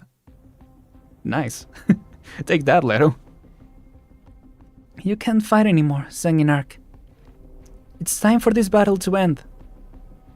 King of Sarkas, won't you grant me that vision of emptiness? Don't you want to peer into my thoughts, see my sorrows and pain? You can reprimand me, reject me. Countless Sarkas believe this is the power of the king. You say I corrupted my court, but what about you? Oh, king, the Sarkas take your direction, your path. My people follow you, expecting you to well exploit their flesh and blood, their lives and their souls. Their blind faith is ridiculous. I sneer at the king's comfort, but I have seen it.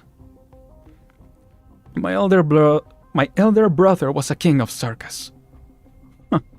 What a lofty title, what a transcendent role. He was looked to as the leader of the Sarkas, or guiding light. He was a natural savior, the one who pulled us out of our misery. But what was the reality? What kind of people has the Black Crown chosen? In the beginning, the king of Sarkas was indeed magnificent. The Diablos walked the path of punishment. The Goliaths roared the fearless calamity. But they found themselves betrayed by the cowardly, sold out by the selfish. This is our curse. The king killed the king. Succession to this crown often comes with death. The vile always prevail.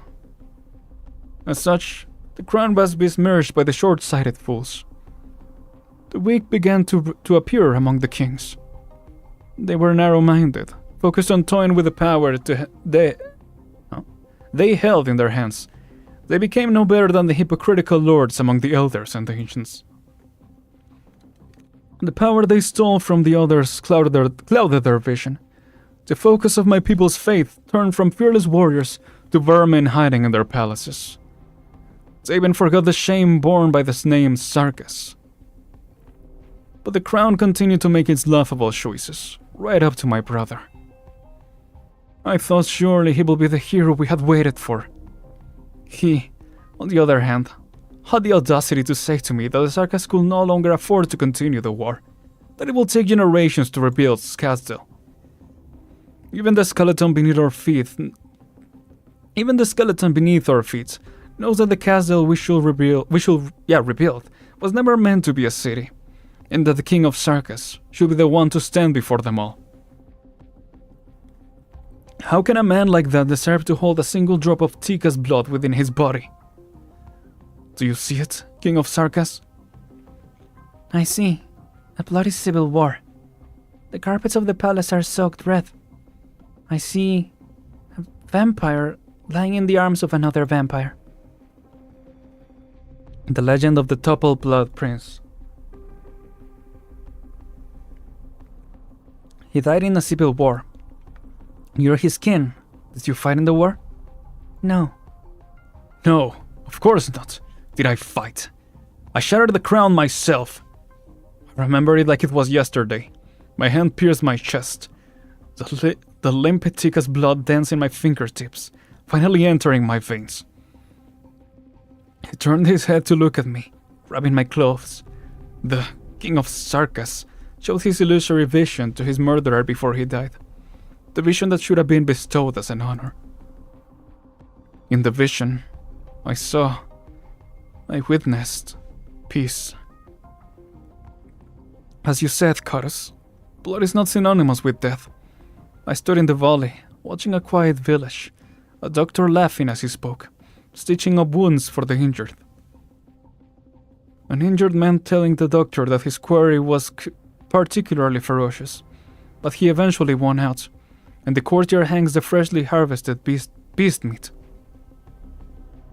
And the doctor is me. But this makes me uncontrollably angry. How tragic, how meaningless, how shameful. My brother actually believed that this false peace could deceive me. He was horrifically wrong. He thought I was blinded by hatred? No, I know what peace is, and that's exactly why I feel so restless. We long to see the great and powerful, true Tikas. I absorbed my brother's blood into my body, and I watched as the black crown vanished before my eyes. I saw peace. It sucked. Peace made out of blood will only come when all the blood runs out. That is a great one, Goro. I don't know where you got that. That is a really good one. Again, sorry, another arcane mentioned reminds me of, what is it, first chapter of second act? Why is violence the... Why is it? Why is peace the excuse for violence or something like that? Yeah. Or when everyone will get tired of spoiling it, yeah. Arcane is really all over the internet now, yeah. Sorry. I will hold back as much as I can. But you did not ascend to the throne of the King of Sarkas. Oh, sorry, that was... yeah. Wrong voice. And I do not regret that. If it could choose a formidable leader, I will be genuinely delighted. But this crown disappoints me time and time again. Each time I am more disappointed. So why didn't you take it? If you had your vision of it, it's gotta have a reason. I don't know. My brother's successor was a wandering vagrant. The next was a lumberjack. If it weren't for the records kept by the confessari, these people will not be remembered at all. Later, the king who ruled Kazil was killed by the monster called Kalsit in the sight of the coalition army. Then came Theresa and Theresis. They were impressive, but also frustrating. Theresa, immersed in her fantasies, wasted her strength, much like my weak elder brother. And her successor turned out to be a Karas, an outblood. Things being what they are, the crown's choices being so absurd, even as its existence brings such humiliating hope to my people. I will rather bury it beyond the reach of civilization. I will let it be truly lost, forgotten to history. Not watching it, so I won't mind spoilers. Okay, gotcha. I still worry about spoiling it, but I appreciate the votes, I guess. I guess I won't give away any big spoilers if I ever bring it up, but yeah, I will mention like some phrases or some interactions that I liked. You're still struggling. Amiya, don't give him a chance. Finish him. You are weakening too. However tarnished the crown may be, its weight is not something an infantile? Yep, infantile Karas could bear. Starting to see it now from the points. If you have immortal line perking must be something grand, but it just ended up being procession of clowns. I guess so, yeah. I guess it depends on what his definition of grand is, right? Yeah. It seems the confessari, so eager to manipulate the crown, are going to blather some nonsense at me. Take another look around, Curtis. If you die, there will be no more successors. Or maybe you'd place your crown on the moons. The flowing blood surges towards the Sanguinarch's body. The white-haired Sarkas stands proudly once again. What? How can he still fight? The King's heart still have pierced his body, leaving it unable to regenerate. He is using blood to fill the holes in his flesh, using it to mend his wounds. He's a marionette now. Dang. You become more proficient in the use of the King's power, Karas. But all your admonitions, warnings, judgments, and proclamations are nothing but jokes.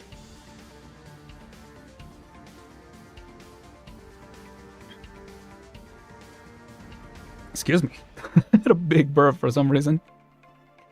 A vagrant, a lumberjack, an idealistic princess, and a donkey. Yep. Yeah, the line of the Sarkas is something. In that saying it like that, I understand the Sanguinarch a little. Not actually. I mean, I guess I understand his perspective. I don't agree with it, but I understand that. The one thing that I don't understand is like, yeah, then why didn't he step up? I will be interested in hearing that. Hopefully he brings it up. But all your admonitions, warnings, judgments, and proclamations are nothing but jokes. I guess maybe he doesn't think that he could fulfill the role either. But he doesn't think someone who is unable should... he doesn't believe that someone who is unable to fulfill it should take the crown. So yeah. Ignorant little rabbit, the crown over your head represents no responsibility or authority. King of Sarkas. I mock not only your foolishness, but that of the king. And that of the crown itself. That's what I was curious also, yeah, how the crown was passed. So yeah, maybe it was random. I do wonder if at that point it was real, because he said he shattered the crown. But I don't know if he referred to, like, yeah, him killing the brother and then the crown dissipating. And I wonder if the crown was Civilized Eterna, or was it just a crown that they made? I guess it will make sense if it was, or it wouldn't make sense if it wasn't Civilized Eterna. I don't know. Anyway. The once vibrant red that filled the entire space no longer exists. Only a bit of crimson oozes from the Sanguinarch's pupils. When the Sarkas lose the king on which they are so dependent, then perhaps they will wake up from this shameful dream of a coming salvation. I accede to your statement that those awakening from a dream will be much more powerful. Confederacy and they're on top of planning war until lands a particular decision. Yeah, some version of that, some Sarkas version of that. Yeah. And that is why you cannot defeat me. How can the fallen consciousness of the Sarkas resist me, who once carried the blood of the Tikas? The polluted cannot defile the pure, the impure cannot touch the limpid. Your origin lies in the Tikas, a long line you can only climb. We are the rebels. I decree, therefore I correct. Blood and fire extinguished, face to doom. Look out, Logos! Wonder about the vampire sting of Sanctus? Good question, yeah. I don't know if we've ever had any interaction between... what's her face? Closure and Sancta? Or one that addresses that, yeah. A touch of crimson appears from nothing. The space once occupied by the Banshee is replaced by blood.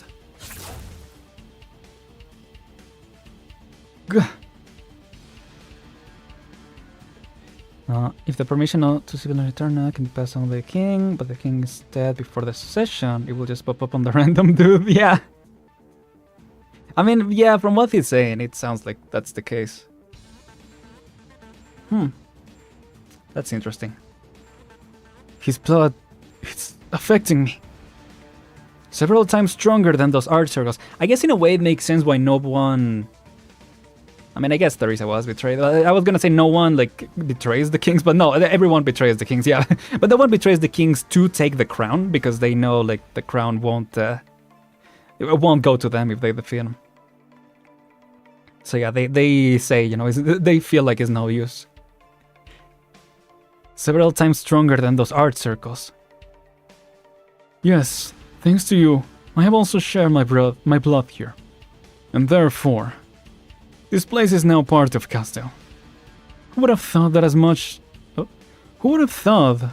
as anyone assumed they knew the full length and breadth of this great land? The boundaries of our home are still expanding, even in this time and place. Sarkas, my self-proclaimed Sarkas kin. March with your blood. Carry on that which will never betray you, the boon of your blood. I will take you back to the origin of all of this. And that is...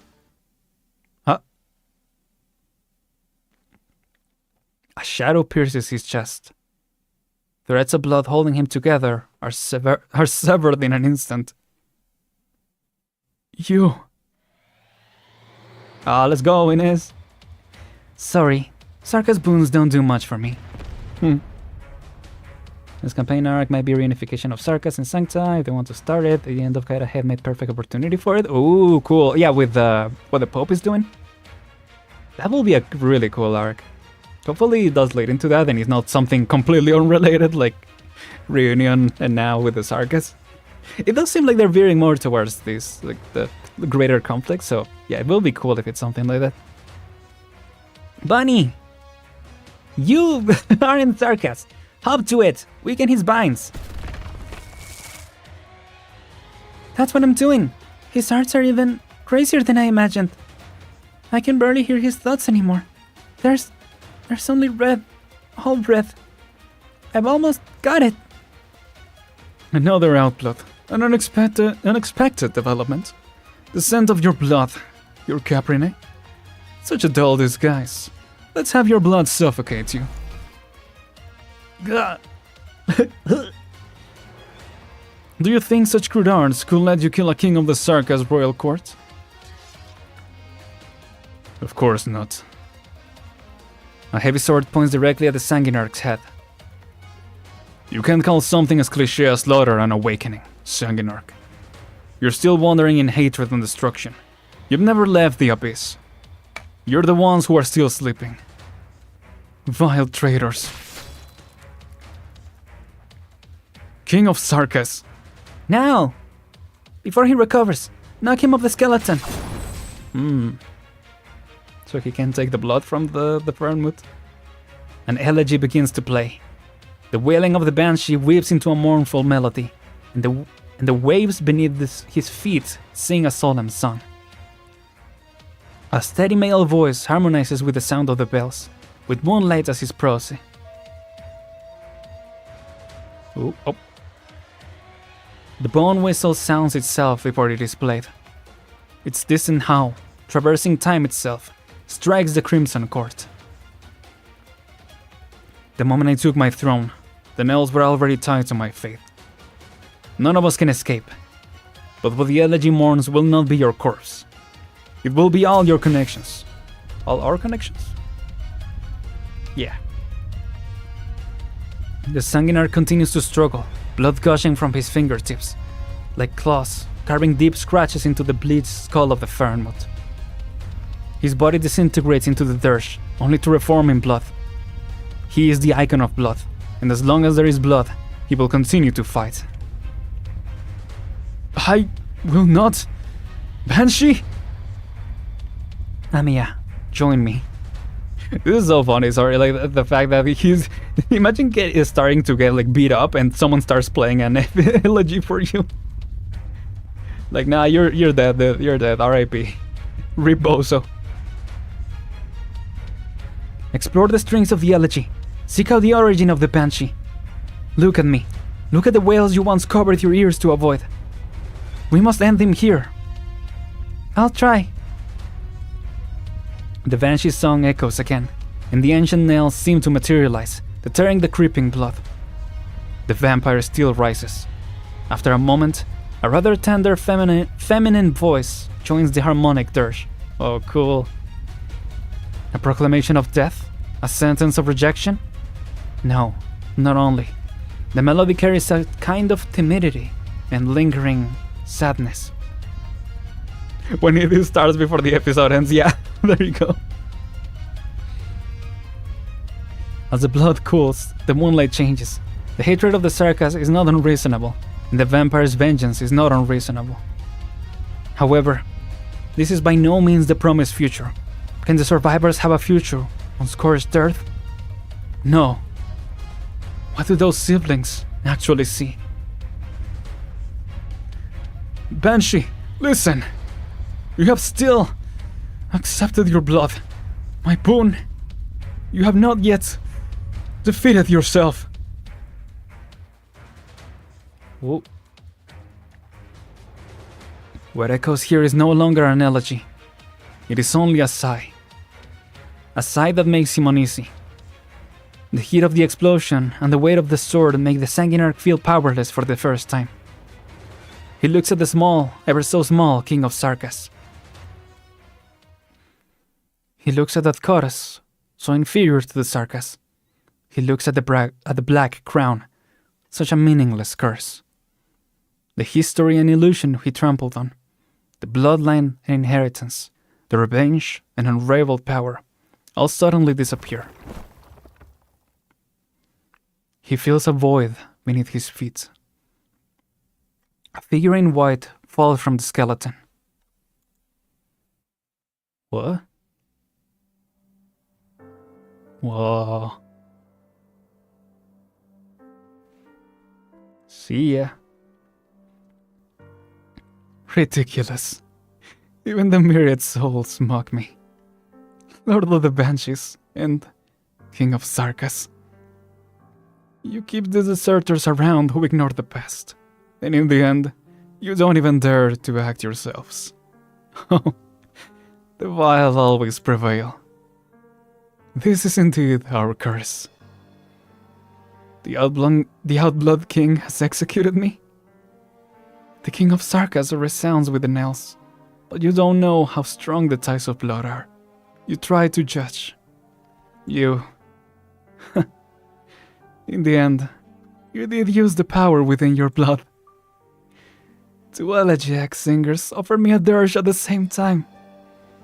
When the time came, you could not resist the instinct with your blood within your blood that compresses all that you are. Did you really kill me? No. I have returned the Tika's blood to where it belongs. Go and see. Go to Londinium.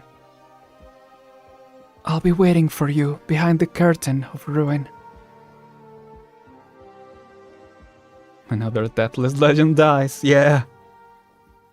Pretty fitting that his fight actually felt very reminiscent of Patriot, with you having to fight him with the little cards.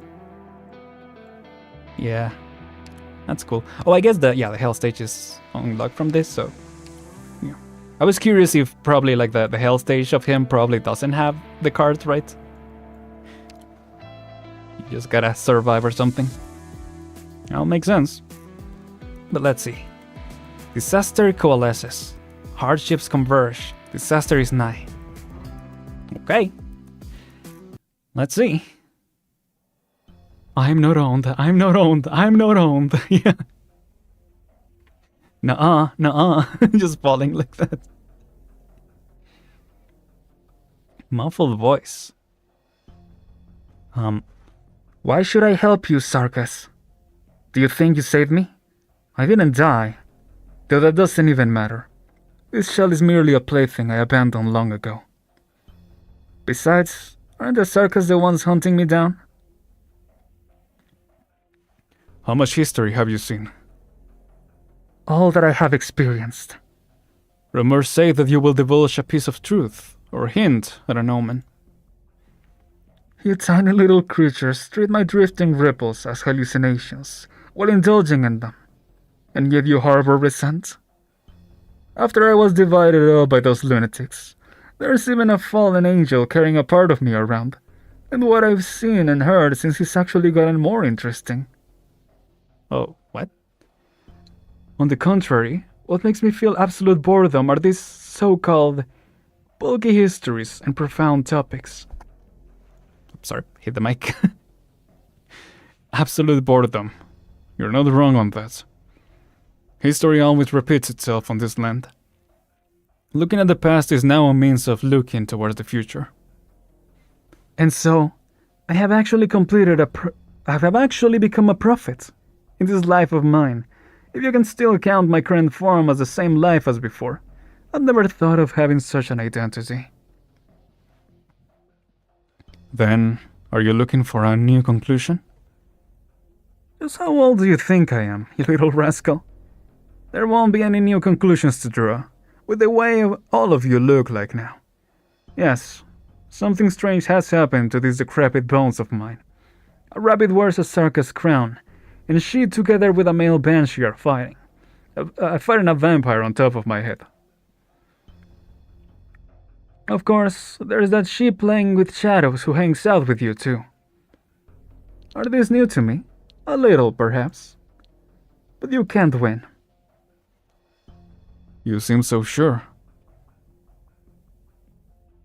Do we also belong to the history you've seen that has come full circle time and time again? There's never been a shortage of those who resist on this great land, but they always fall into the same trap.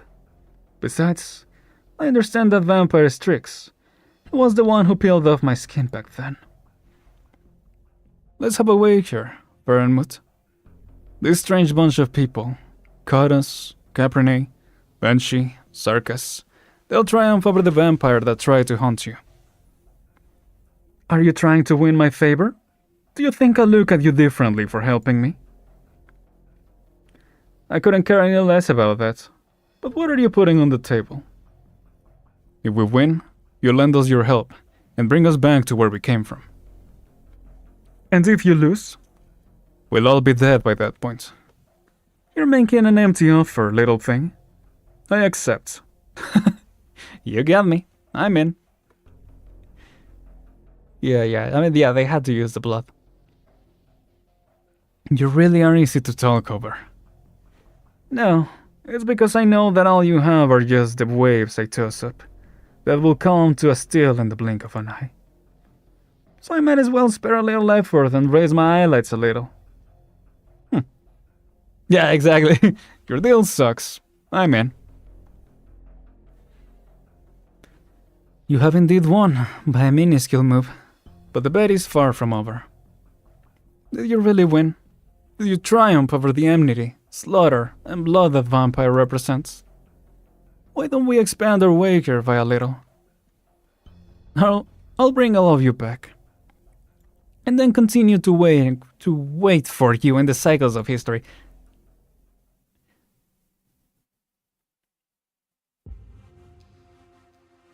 Nope. Calls it jump scare, as always.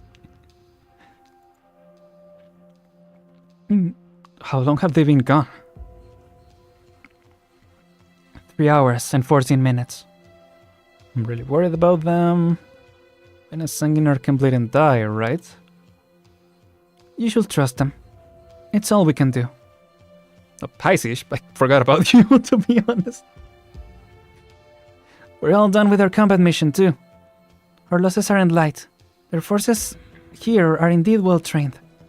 Most of the circus chose to fight to the end, but a small number also chose to surrender. Oh.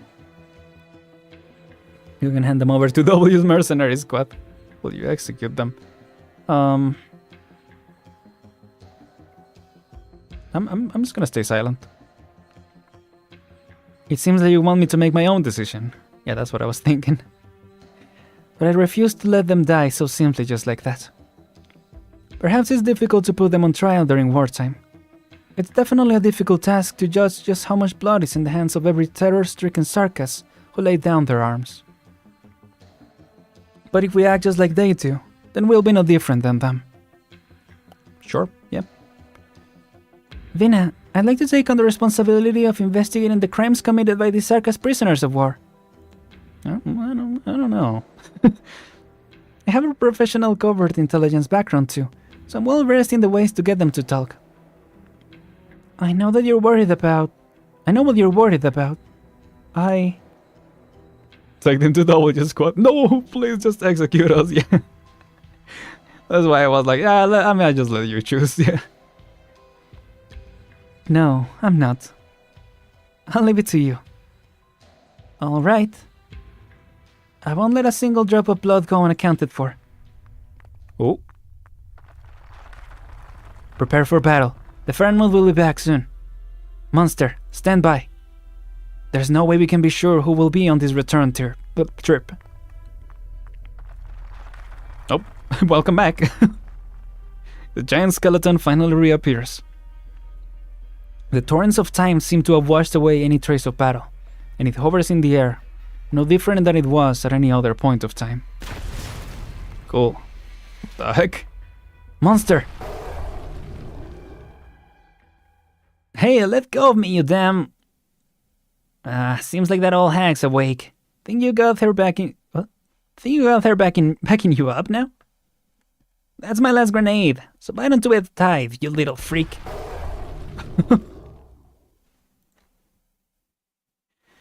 Put her down, monster. I guess. Well, crappy luck today. I just wanted to give myself a ceremonial salute to announce my return. Didn't think I'd see an old hag with a skull on her face once the skeleton trapped. W. Don't forget we have to repair any structure you blow up here after taking over the place. Anything destroyed will be fixed by the same hand. Huh? What makes you think I even know how to fix this kind of thing? Cause it, Doctor. We've captured the Fernwood skeleton, as well as Commander Ursula.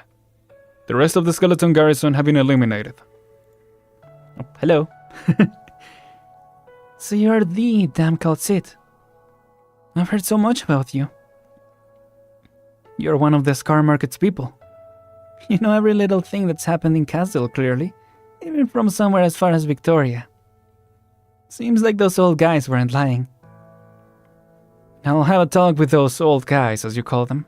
Oh, though you... Oh, through you when... Huh? I'll have a talk with those old guys, as you call them, through you when we're done with business here. Yeah, that comma threw me off. They are the ones who stayed behind to watch over Castle, and the Leech have already contacted the military commission that currently governs the place. They'll be making their decision soon. Where's Amiya and Logos? Here they are. Doctor! Amiya. The little goddess crashes into your arms. Welcome back. There's blood all over you. Are you hurt? Welcome back. Okay, it's the same thing, I guess. Doesn't matter. I'm fine. The blood, it was the vampires. Amiya. Your rings. You used them. Yeah. Let me see your hands. Time to recharge. Yep. A ring on Amiya's hand has already disintegrated, leaving not even a trace or fragment. I had to use it against him. I'm sorry. You become more skilled with using emotions and memories. Oh, so is her using her skill, her third skill? Supposedly like that? The true damage is her taking off the ring? Or, yeah, you know, destroying the ring? Is that why she has to be retreated? That all makes sense. You become more skilled with using emotions and memories. Amiya, you fainted from releasing a ring before. Calcit, we need to run another check on Amiya. No, Doctor, don't worry. I'm just kind of tired. Yeah, she's way different than last time she broke a ring. The ring on your right index remains broken. Fortunately, that's just an effect of exerting yourself. You were burning from rage again. We knew it. True damage is emotional damage. I mean, yeah, that's kind of what elemental damage is, right? Right, because that's kind of what... I mean, I don't know how it applies for Logos. But for... what's his face? For Virtuosa, yeah. She's just playing her tune, right? Doing her, like...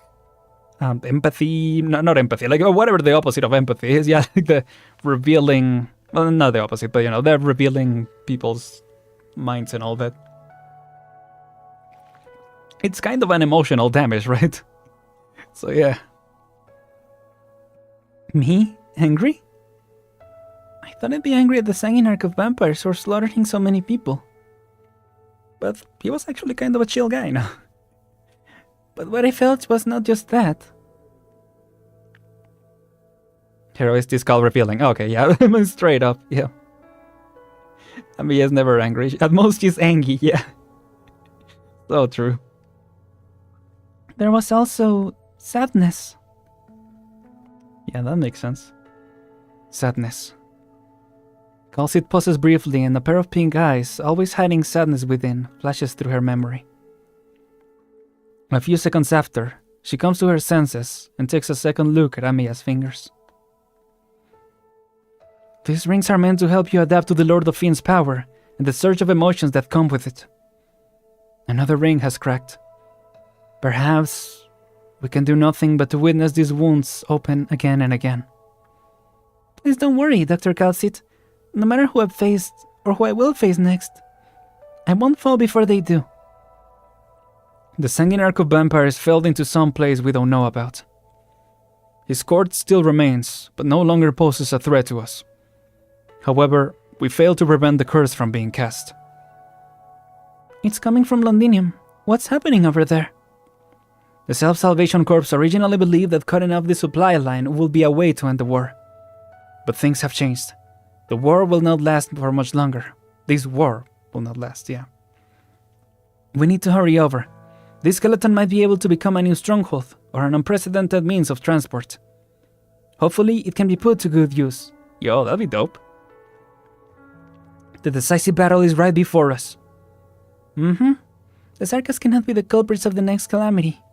Also, Dr. Calcit, the vampire's obsession, his hopes, and what he called the curse, is Originium. Yes. The oldest Castle came into contact with Originium before any other civilization did. It was not the remnants of a catastrophe, or a mineral silently buried within rock formations.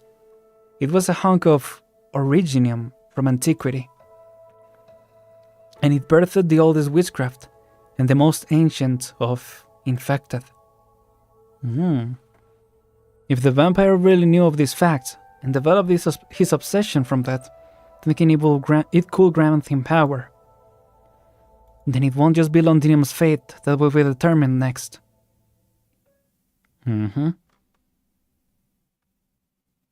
Interesting. Back with Reunion? Yeah! Hey, Percival. Back here again, that's what I'm saying. Londinium. Oh, nice. They made it. Yeah, after all we've been through, we're finally at Victoria's capital. A pity it's now completely surrounded by the Sarkas and the Duke's armies. Guard, quickly arrange... Oh, bruh. Percival, arrange another Oripathy screening for our members. I know some of them are still deteriorating. This is the Londinium arc, right? Yeah. We're a long way from that. Yeah. Non-combatants will be stationed in this forest. Percival, take good care of them and keep in touch with us. Are we really going in there?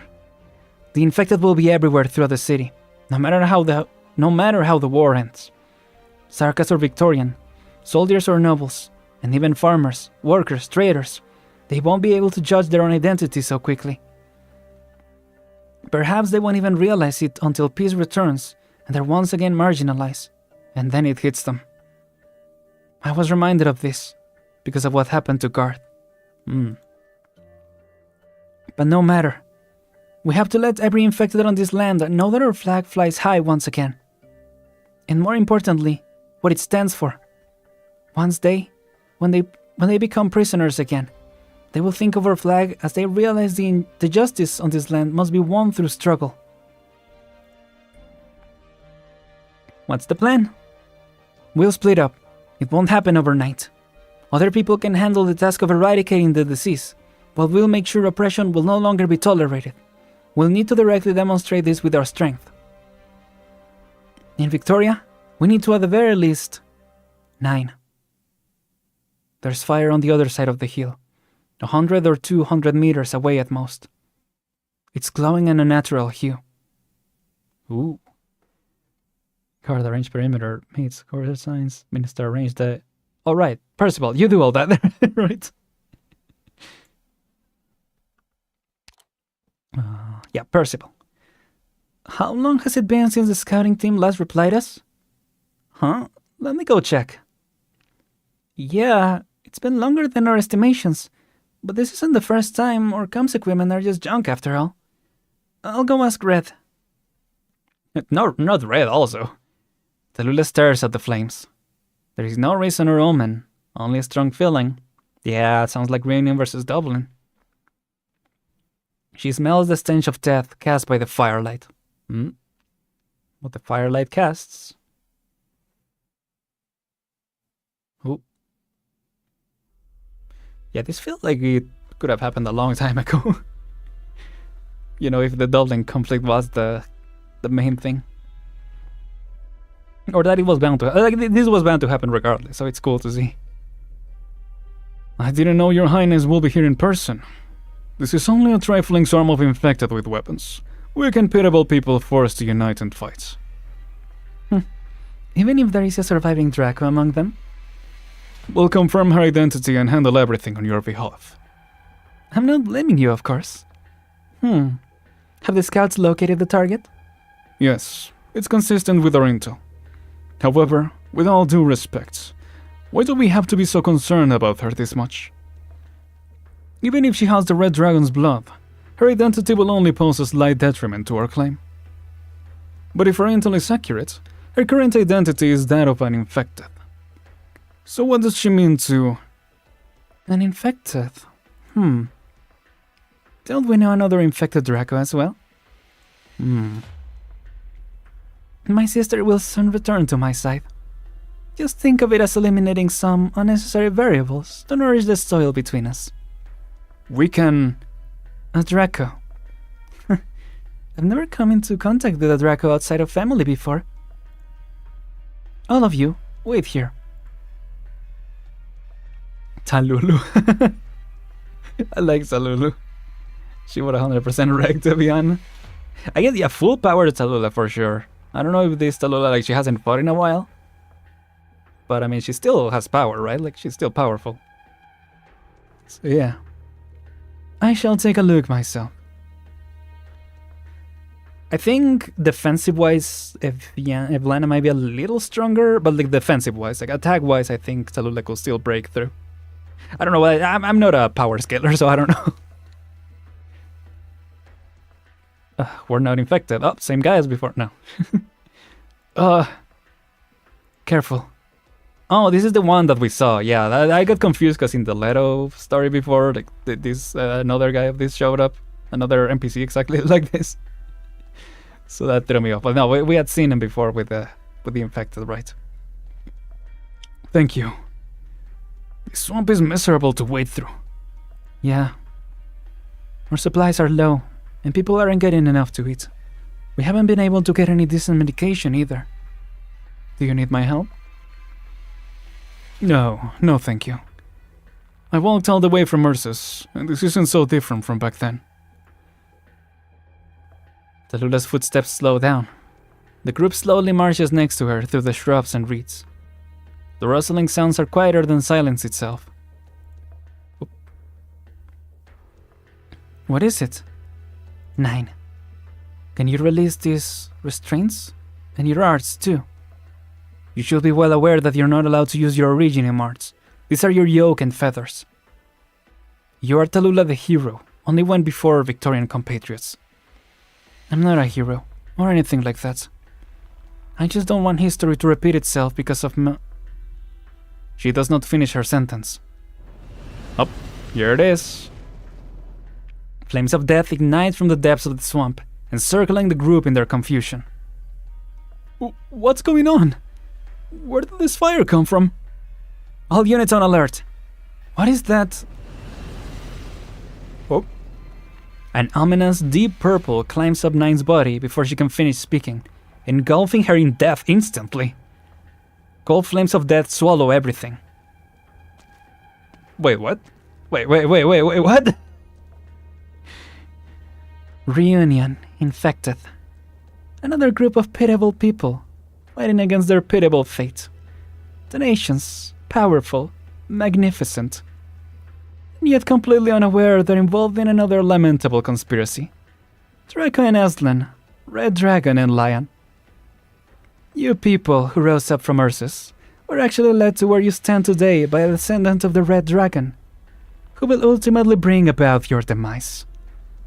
Tallulah Artorias, what sort of woman are you, Draco? If you're deserving of my attention, then come forth with death. Sparks fly as Death's voice, with dead branches and reeds all reduced to ashes. What the heck is happening? What? Second ruler Victoria is finally here. But the flowers are still in bloom. They are rejecting death. Flowers?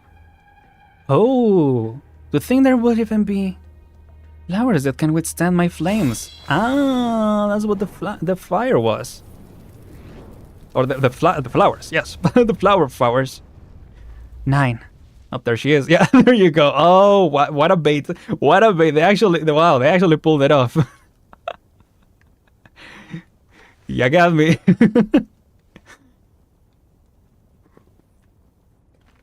I was about, as the kids say, crash out. I was like, Arknights, what are you doing? Come on. Just the Dublin killing all of Reunion in a second, and he's like, now we are Reunion. See ya guys. Just all of Reunion is gone in an instant. Yeah, even that was too sudden. That was like, that was crazy. Nice, stop playing that. Yeah. I'm fine.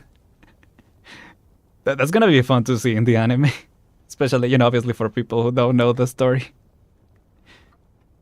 Reunion out, yeah. Man. These flames are special. Yes. She came for me, so I'll handle her. I mean... just because they got their, plot device of the flowers there. They got literal plot armor. Many of us here are in combat ready. You have to keep them all safe. Reunion will pull on our chains. Or our chain. You haven't been judged, so don't die just yet. Her flames of death are cut open. No, her death is blocked by delicate vegetation, ignited by flames of fury. Fire ignites fire. The infected turns away from her. She has never been ignored like this before. There has to be another Eblana boss fight at one point, right? Maybe she becomes playable or something? Eblana comes to her senses at once. The gaze of the Draco named Tallulah never shifted away from her. Raging flame cleaves into mortal flame. Emotion rends emotion. Tallulah tears into Eblana. The void is now awash with blood. Yeah, I was gonna say, unless it happens here. Eblana laughs. There's too many factions. We need Reunion and Dublin to take each other out. Yeah. They're like, alright guys, all this build up. We have too many factions though, so let's just make quick work of a couple of them before the final confrontation. Tallulah Artorias, daughter of Edward, and legitimate heir to the Victorian throne. This is your true self. Ooh. We have nothing to do with each other, Draco of Dublin. Is that for you to say? Just look at you, Red Dragon. How strong and powerful you are. And yet, despite your might, you once again willingly toss aside the glory of the Red Dragon to the Aslan so easily. To let them trample on the... to let them trample on the red carpets of Westhaleg. Victoria is a country founded by Draco, Tallulah. So that was her actual... what she actually thinks. Why do you only resist? I can smell an unimaginable fury in your flames. Do you not crave it? How can that be? Fury? Do you still wish to continue playing house with the infected? How are you this narrow-minded? Infected? This status does not merit mention. You can step over it, disregard it, save it. I give you a chance now, Tallulah. I can disregard your infected status, and even this pitiful mutual aid program you control,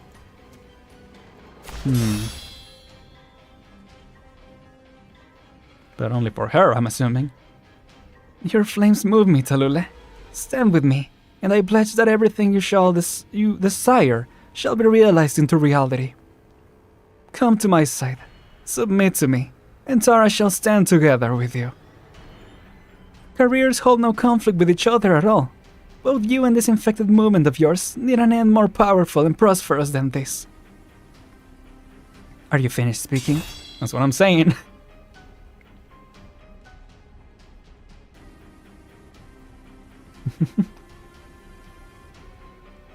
yeah, we need a real boss fight. Because, yeah, the other one was just like in Reed's imagination. If I recall, the real Tulu's fire is colorless. I think her arts is radiation based. Whoa, cool. The red color is just what her flame burn. That's cool. It's just like pure heat. Or like almost like plasma. That's kind of sick, actually. You, Draco. Your eyes have only desire in them.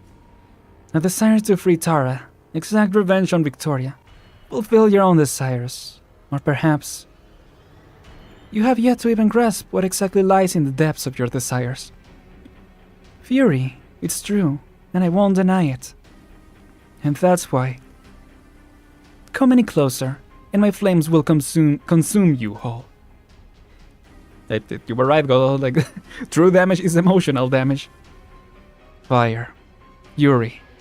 A calm fury. It burns at the extremities of our death. I'm not interested in the Draco's lineage, power of the country. You.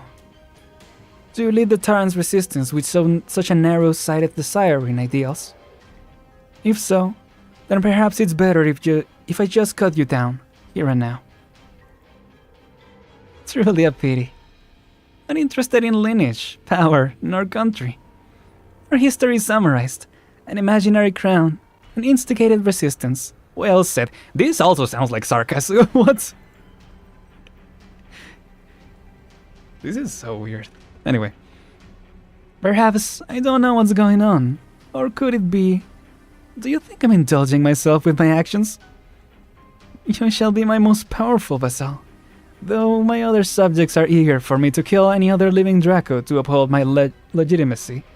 Legitimacy? Yeah. But they don't know why exactly I wish to establish a nation. What are the extremities of death? Oh, I don't know. When was it mentioned exactly? Oh, it burns at the extremities of her death. Yeah, good question. Yep, when you're right, Les. It really is just the same. It's the same picture. And you know it yourself? Of course. And my sister will do it in my stead. Don't leave your affairs for your family to do, Draco. You're the one ruining the lives of others with utter disregard. Death is only my prisoner. Now death is taken for granted, or without meaning. All with power will die worthy deaths. Is that up for you to decide? Haven't you realized yet that your manners, gentleness, affection, and even your arrogance and scorn are all fake? You're just a hypocritical tyrant despite your bombastic words. Death is just a scepter for you to brandish your authority, and you are not the first tyrant I've ever met either. Yep, stay away from reunion. What an extremely dull answer, but your answer will change in the end, so it'd be a pity for you to die here. Reunion, indeed. Those flowers' death could not burn earlier. Those flowers' death could not burn earlier are equally deserving of affection. Okay, I see. You're speaking in semi-riddles again. So what if I tell you... I mean, they also, like, the flowers literally wouldn't burn, but, you know. the flame by death, or what is it say? Yeah, those flowers' death could not burn. Like, your fire, you know? So what if I tell you, Dublin's forces will exterminate every last one of Reunion's members if you refuse to submit to me? And will you do that? What will you do then? You. Do you wish for us to be enemies?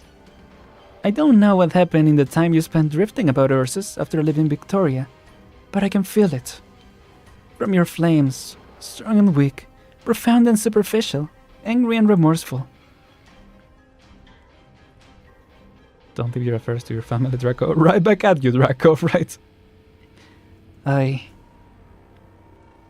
She's a sinner from Reunion. Don't think too highly of yourself, Draco. Which one? The little flower. Your team's not too far away. You must be concerned for her. It doesn't matter. This isn't the first time Reunion is up against a strong foe. Dublin's forces? You already erred by not calling in your high-speed battleships immediately. We'll kill you before your drones arrive. I'll do my best, and everything it takes to kill you. Your desire and ambitions, we don't care for them, and I'm in no mood to listen to your red dragon chat with Tallulah. All I know is that you will die. For sure. Enough with that look. All of us have no wish for it to continue, right? Alright, Tallulah. Other descendant of the red dragon. Even if you reject me, and your actions have wholly nothing to do with my Tara. But your fury, resistance, desires and answers. Your end lies with me too. What? Lies? What? Your end lies me with too. Yeah, I think I read it right. Let us treat today's meeting as a first prophecy. Tara's loyal servants shall come here one after the other. Go, Reunion. Bring some chaos to Victoria, and create some opportunities for us. The next time we meet, one red dragon is bound to bite the other to death. I mean, one is actually dead, unless you mean Reed. But, yeah. It's more like a dragon reunion now. Got him. Badooms. Oh, Chen, hello. It's nice to see her again. That's enough hiding. Come out already. It's only going to become more humid after night falls, and you won't be able to light the firewood you cut. Who are you? You're infected. Doesn't matter. I'm the same. I won't harm you or anything. There's no need to be so wary. I'm not lying. I really am infected. You're not a Victorian? I'm from Yan. What's a Yan is doing here? My family came here for business and got caught up in the war. I was going to evacuate with them, but I accidentally contracted neuropathy. So they left me behind. Everyone's unfair to the infected everywhere. Your luck sure sucks. But we can't help you either. I can tell. You don't even have a way to start a fire, so you're probably no art users. Don't seem to be hunters either, so you won't live more than a few days. Getting captured by the military as an infected, or by the Sarkas as a Victorian, either way is a terrible way to go, right? So, I can help you get a fire going at least. What? With my giant sword. Whoa, it's really burning. It was that easy? Thank you so much, Yanni's lady. What about you? Do you need us for anything? The sky's getting dark. Can I rest here for the night? I'll leave at first light tomorrow. How's a foreign refugee like you this calm and unruffled? And your sword, even I can tell it ain't some ordinary blade. You're right. I'm what they call a sopiao in Yan. Like the messengers here. Next our channel, forgot to tell them you excommunicated ourselves by force and no one knew you are infected before you said it, yeah. Yeah, it's interesting that she will make up the story, but I guess it's easier to explain. Otherwise it doesn't really make sense for her to lie. I don't know. I'm pretty skilled and not a stranger to traversing adverse conditions either. Surviving in the wild isn't that difficult for me.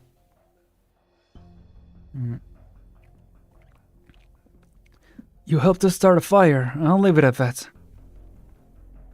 I'll admit what we did. Even if it's the soldiers who find out. As long as the Sarkas don't catch us. It's not like they'll reward you with a feast. Is that worth discussing when you don't have a crumb to eat right now? Those Reunion crazies, they're the reason why it's so dire for us now. Reunion? You haven't heard? Well, you've only been recently infected after all. Yes, right. They're abandoned infected, and we were all counting on them to be our saviors. You fought over something? Nah. We robbed the circus, but they were of the opinion that we killed one of their infected countrymen. Circus? Countrymen? My daughter's dead because of them. My daughter. My girl. Do they have a leader? 9. Yeah, she's the one who chased us away. Shane having flashbacks how she had to fight her way through the final to leave her family. They just kicked me out. Oh, they just kicked me away. There was another one they called Garth, but he's dead. I really want to roast something for dinner. I don't know what reunion is exactly, but the group we encountered were a bunch of hypocrites who belong in a dumpster. What? You want me to shake hands with the circus and make peace? I'll be the next one I see to death. Right. Remember the rumors we always heard? From the Ursus tundra? Tallulah? Hero of the infected? She didn't seem much at all to me. I remember she was always trailing behind 9, never said anything more than a few words. The hearsay from those old infected weren't worth crap. Excuse me. I might have been the actual decision maker all along. This is all just useless banter. It's too late for you to join them, Yannis fella. Where did they go? And how would I know? Back then I left in a huff with this guy in tow. I remember there being a messenger station in this direction, about 12 kilometers from here.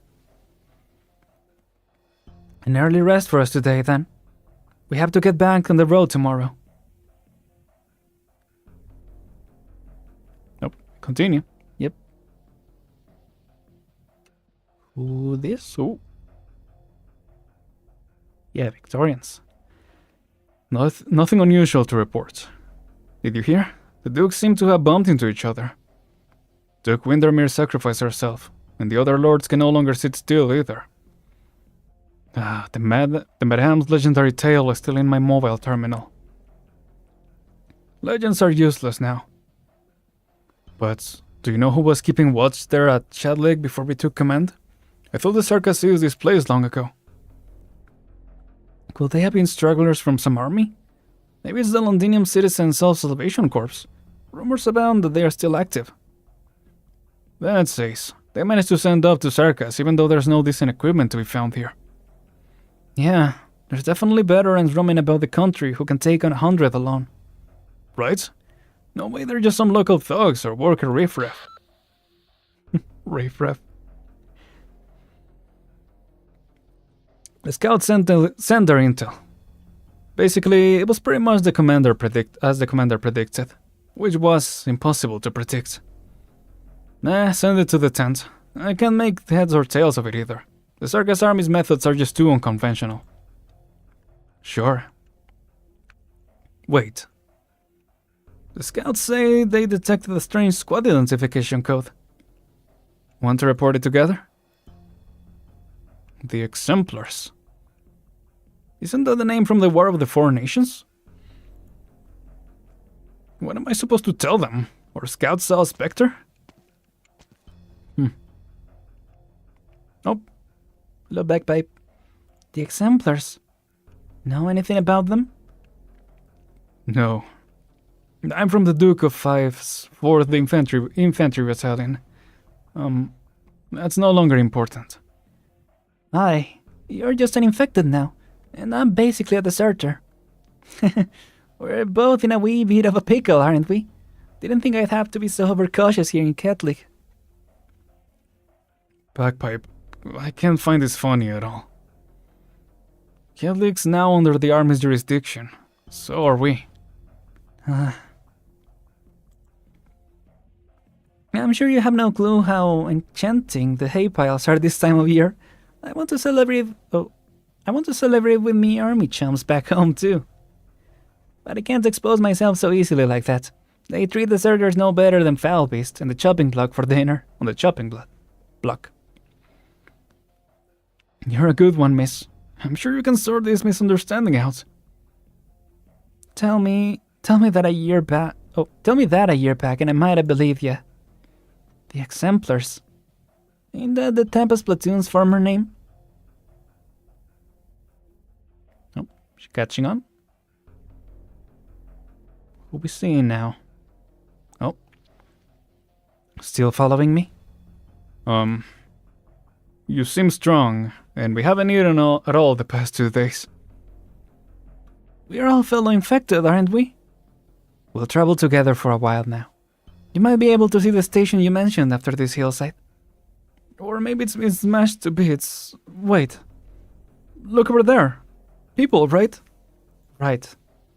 Stay calm. Their numbers are limited, at the very least. Wait, hold on. They're Victorians. I can see them. Are they a squad of refugees? I can see some soldier guards too. What do we do? This is much better than running into Sarkas, but we're infected. Are we going to be...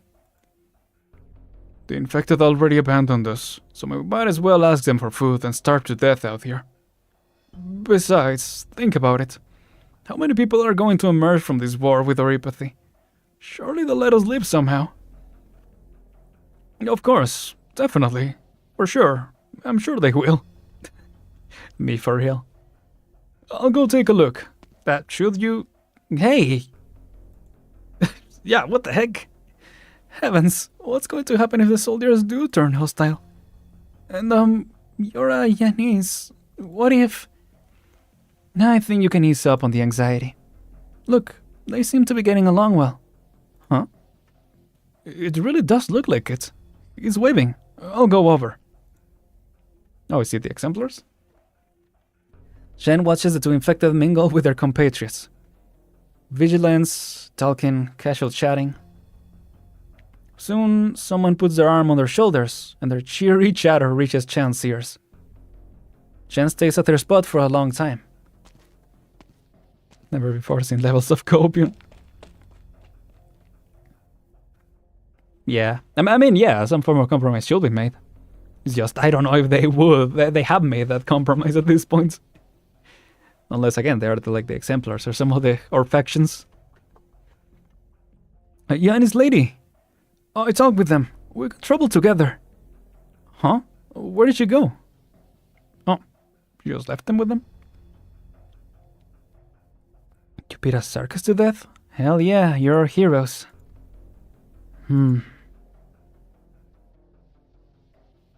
Okay, so not any of our factions, I guess. Just, yeah, another Victorians who are, yeah, like you said, making the compromise because at the very least they beat the Sarkas. Also back with the Duke of Castor. You finally replied to my invitation, Duke Gododin. It seems that even you realize how serious the situation is. Oh, what the heck? Have we seen this one? I don't think we have, right? Yes. It's gotten so serious that our cautious Duke Castor has actually left her territory to grace the front lines in person. A Victorian Duke has died on the battlefield. How many years has it been since something like this has happened? Quite a few of our fellow nobles suspect you behind the... what? Quite a few of our fellow nobles suspect you behind your back, you know? After all, everyone knows you never got along with the Duke of Windermere.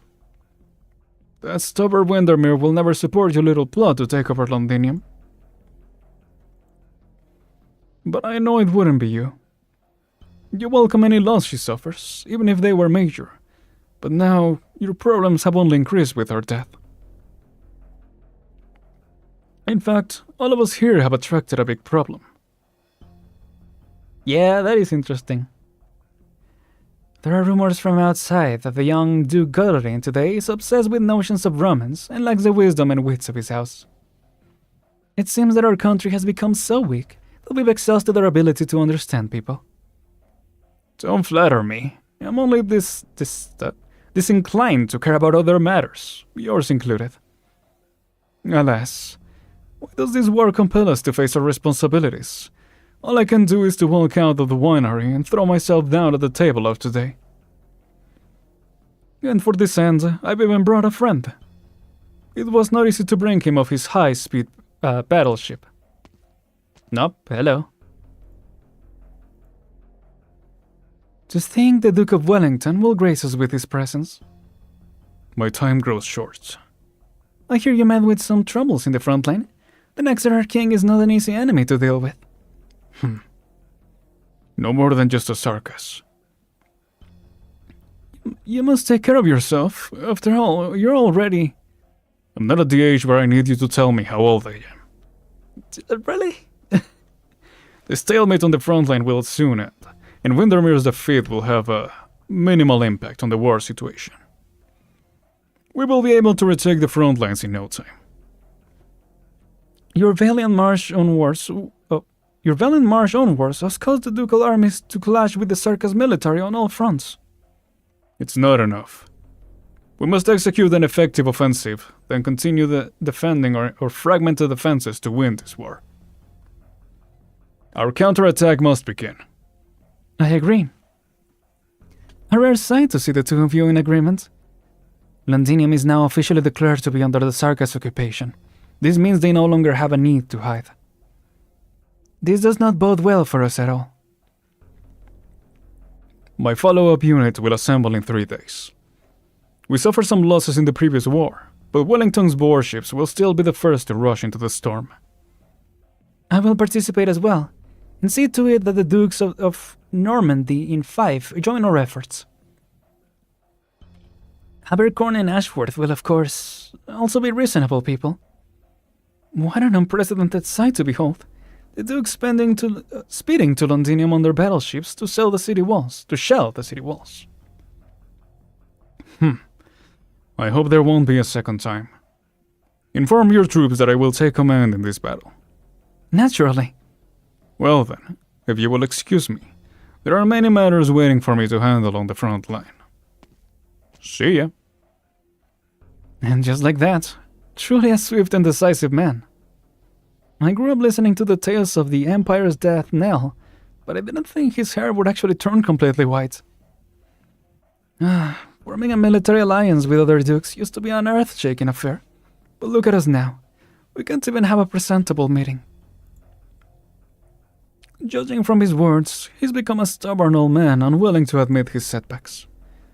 Duke Castor, I know nothing about war, but looking at old Wellington's condition, I fear we won't be able to completely trust him. Castor? Indeed. Trust. No, it's nothing. I merely recall some past events from my youth. Old Wellington, he conceals his impatience, his unease, and even his shortcomings. He is getting older as well. But he can't fool me. It's all fake. You've known him for a long time. For far too many years, even from when I was just a little girl with no experience. What are your thoughts on the matter? The look on his eyes as he spoke to the Nexerar was exactly the same as it used to be in his youth. Be it friend or foe, he is like a beast thirsting to tear the other to... Be it friend or foe, he is like a beast thirsting to tear the other to feast on their blood. To rip out their entrails, chew their bones, and swallow them. Hunt, devour, grow. He has always been this sort of warrior. The old man's appetite has always been good. Who was already in Duke Wellington's belly when you met him? Ivan Yevgenievich Herkomshorn, as well as Corsica one. Ooh. I see. You were really quite young back then. There used to be a saying among the nobles in Castor territory, regarded as an ominous symbol. Victoria only has one true duke after the War of the Four Nations. For we restricted and weakened him after that for more than 60 years. The people forget about heroes in peacetime, and the nobles repel the death knell in their fear. He revealed his fatigue earlier, but I always have been thinking of something. The smile on his face when we were both young, flashed towards the endless expanse of the battlefront. He stood side by side with the Emperor of Versus. He witnessed the Witch King's arts. He saw the greatest of monarchs and dismantled the largest modern cities to exist them. To exist then, right. How can someone like him willingly throw himself to the slaughter? So you're telling me our man who has no choice but to swallow his pride for the decades and might be still Victoria's strongest general has divulged his true feelings? You're the one who invited him to the table. You know he has a trump card up his sleeve.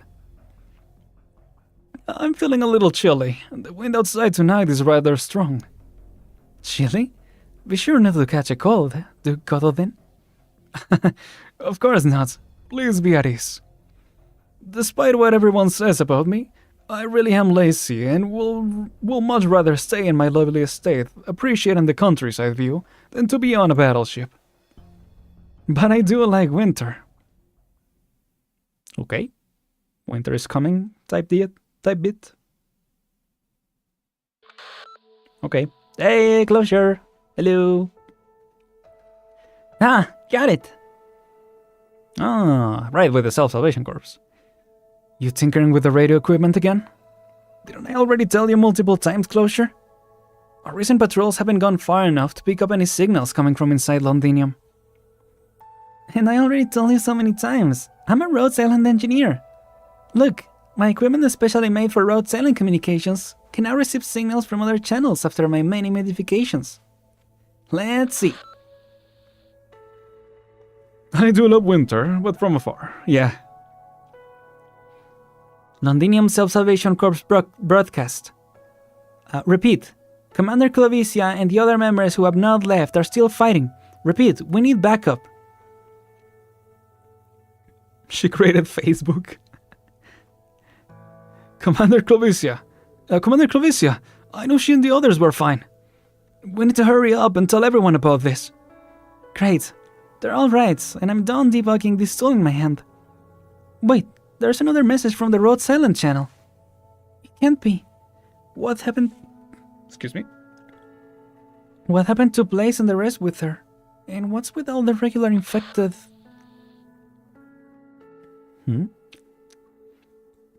The disembarkment application of Londinium Victoria has been approved. Local branch operators, please make preparations. Repeat, please make preparations. Preparing for the final battle? Oh. Oh, hello, Sarkas. So many books here, but not even a vegetable stem to be found. The number of books won't matter if we don't find any stems. Are you sure we can find something edible here? If we don't, then we can just kick down some house door after. Won't they put up a fight? We already took them all away. Man, I'm beat. Life was so much simpler before. Swinging our sword, cut someone down, swing again, cut down another, and then boom, money. Cha-ching. But now, we can't even find a single stamp to eat. Is Londinium still considered victorious now? I mean, we occupied it, so does it count as a new city of ours now? Or is it still victorious? I don't know. All I know is the clouds have been gathering lately. The top of that building is extremely unusual. What's there to worry? That's where the regent is. Oh? Do you hear a strange noise? Huh? Nah. That's so strange. Oh yeah, I thought it sounded like steam. Hello. A huge figure emerges from the shadows, and a ray of light blazes through the deathly still streets. It raises its heavy right arm, and then harshly drops it. Charles Lynch. The armor falls into silence, like it was just an illusion. A faint fire seeping from its helmet is the only sign that it's still alive. Oh, hello.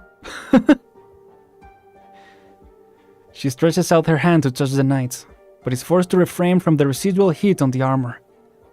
The armor remains silent. Hey, yo. Yeah. Who could it be? Huh. I wonder. Ah, there you go. The Whirlpool, that is that is fashion. I was gonna say that is fashion. Oh. Oh. Yeah, she do be leaving. Oh, hello, there you sat. Your Highness, what are you looking at? Dark clouds. The shard's energy is gathered. According to the Confessari's research, a device like this, able to manipulate Originium's reaction, will also be able to control that piece of Originium. The Dukes have begun mobilizing their forces, and in a few days... No, I don't mean the clouds here. What's about to happen in Londinium is set in stone. Manfred, you were born in Castel. What does it look like in your memories? It was already the hub unit of your nomadic city while I was growing up. My memories of the place, the sky was always overcast. Even worse than Victorian skies, to be honest. There was always a pungent stench of industrial waste in the air. Will you call that place home? I would. Really? I was thinking how we Sarkas always travel within a haze. We are determined to tear the clouds apart. But when everything is finally revealed, the true calamity will follow. Will we make it in time? I hope the light I've been looking at can still shine then, even if I'm already in the depths of the darkness. Ooh. Alright. Yeah, post-credit scene, straight up. Oh, that was the final note. Alright. That was the end of the Whirlpool that is passion. That was an interesting chapter. I liked it better than All Quiet Under the Thunder. I think my favorite thing were obviously the reunion stuff. Reunion and Dublin, but Dublin we didn't see that much. But I mean, it feels like the story is finally back in motion, if that makes sense. So that's cool. I was thinking about playing a little bit of the co-op stuff. How about a little chat before you... But it's already 10 minutes, so I don't know. Does anyone... I mean, I don't even know if I can play with y'all, because I haven't done... Like, I'm assuming I need to do more beginners. I've only done one match. Oh, yeah. Oh, 9 merit medals for beginning difficulty? Dang. Yeah, I don't know if I can play with with people on the stream in that mode. But yeah. I guess, yeah, I don't know what we'll do next time. Because, oh, hello. Back to Lone Trail. It's, this was, again, at least for the time being, final reading stream. Hope you all enjoyed it.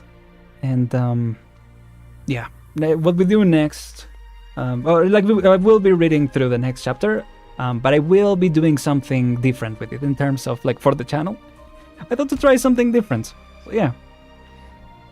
It was, I mean, I guess we'll see what it does. I'm excited for it. I'm a little nervous, but I'm excited because, it's doing something different. So, yeah, hopefully y'all enjoy it, but, it's gonna take time for it because, I gotta read through the story and do all the things that I want to do. So, and it's gonna be my first time doing something like that. So, yeah, hopefully it will be an enjoyable experience once it's all complete. And, hopefully it will be on time before, the next chapter happens and all that. Yeah, I guess we'll see. But yeah, I guess next time, I don't know, we could continue. When does the event end? I think it does end before next week. Could be wrong. It ends on the, it ends on the 1st. Okay. Next stream is the 3rd. So, oh yeah, speaking of, we will be doing polls next time. I want to pull on this banner because I didn't get Viviana on the Virtuosa banner. But that will be next time. We will, I mean, I could do a couple pulls with the vouchers that I have. If you guys want, I don't know. But yeah, there will be that different. And then later down in the week, again, we're still doing one stream per week. Later in the week, I'll be posting Rain World, and I will be recording something. I don't know if I'll be able to post it this week. Hopefully, I will be able to. But I want to start a new series, a new. It is a gacha game, and it is something related to a recent. Vivianot, yeah, a recent announcement related to Arknights. So I don't know. I'm interested in checking that out. But I'm trying to, like, again, as I said, I'm trying to do things differently. So, you know, hopefully it will still be enjoyable for y'all. But we'll see. We'll see. Anyway, I think that's everything for the most part. I'll see y'all next week for more Arknights, more of other stuff. But yeah, I just can't stop reading. Hopefully this one won't have as much reading, but I'm not too hopeful. I don't know. We'll see. We'll see. Yeah, it's like, I'm done reading Arknight's story. Now I will begin another. No, again, it will be different. Now, you know, with the knowledge that I have from Arknights, I have some ideas for what a new series would look like of a new gacha game. Especially for a lot of content that I've seen recently, a lot of videos that people have made. Recently, what's it called? Jumping into gacha games. I'm planning to do something similar-ish. But yeah, we'll see. Anyway, I can't wait to show y'all. But for the time being, Rain World will come out then. And yeah, gonna take it easy for now. Well, I will be recording that tomorrow. I hope, yeah, you guys have a great rest of the week, rest of the weekend. It's been nice always talking with y'all. I will say doing one stream at a week does make me miss a little bit, like talk with y'all, to be honest, a little bit, not in a, what's it called? Not in a parasocial way, just in a, you know, I enjoy doing streams and, you know, hoping y'all are doing well and all that. So anyway, I'm glad it was a fun time. Thank you so much for watching. I'm Aren, and I'll see y'all next time. Goodbye, everyone. Take care.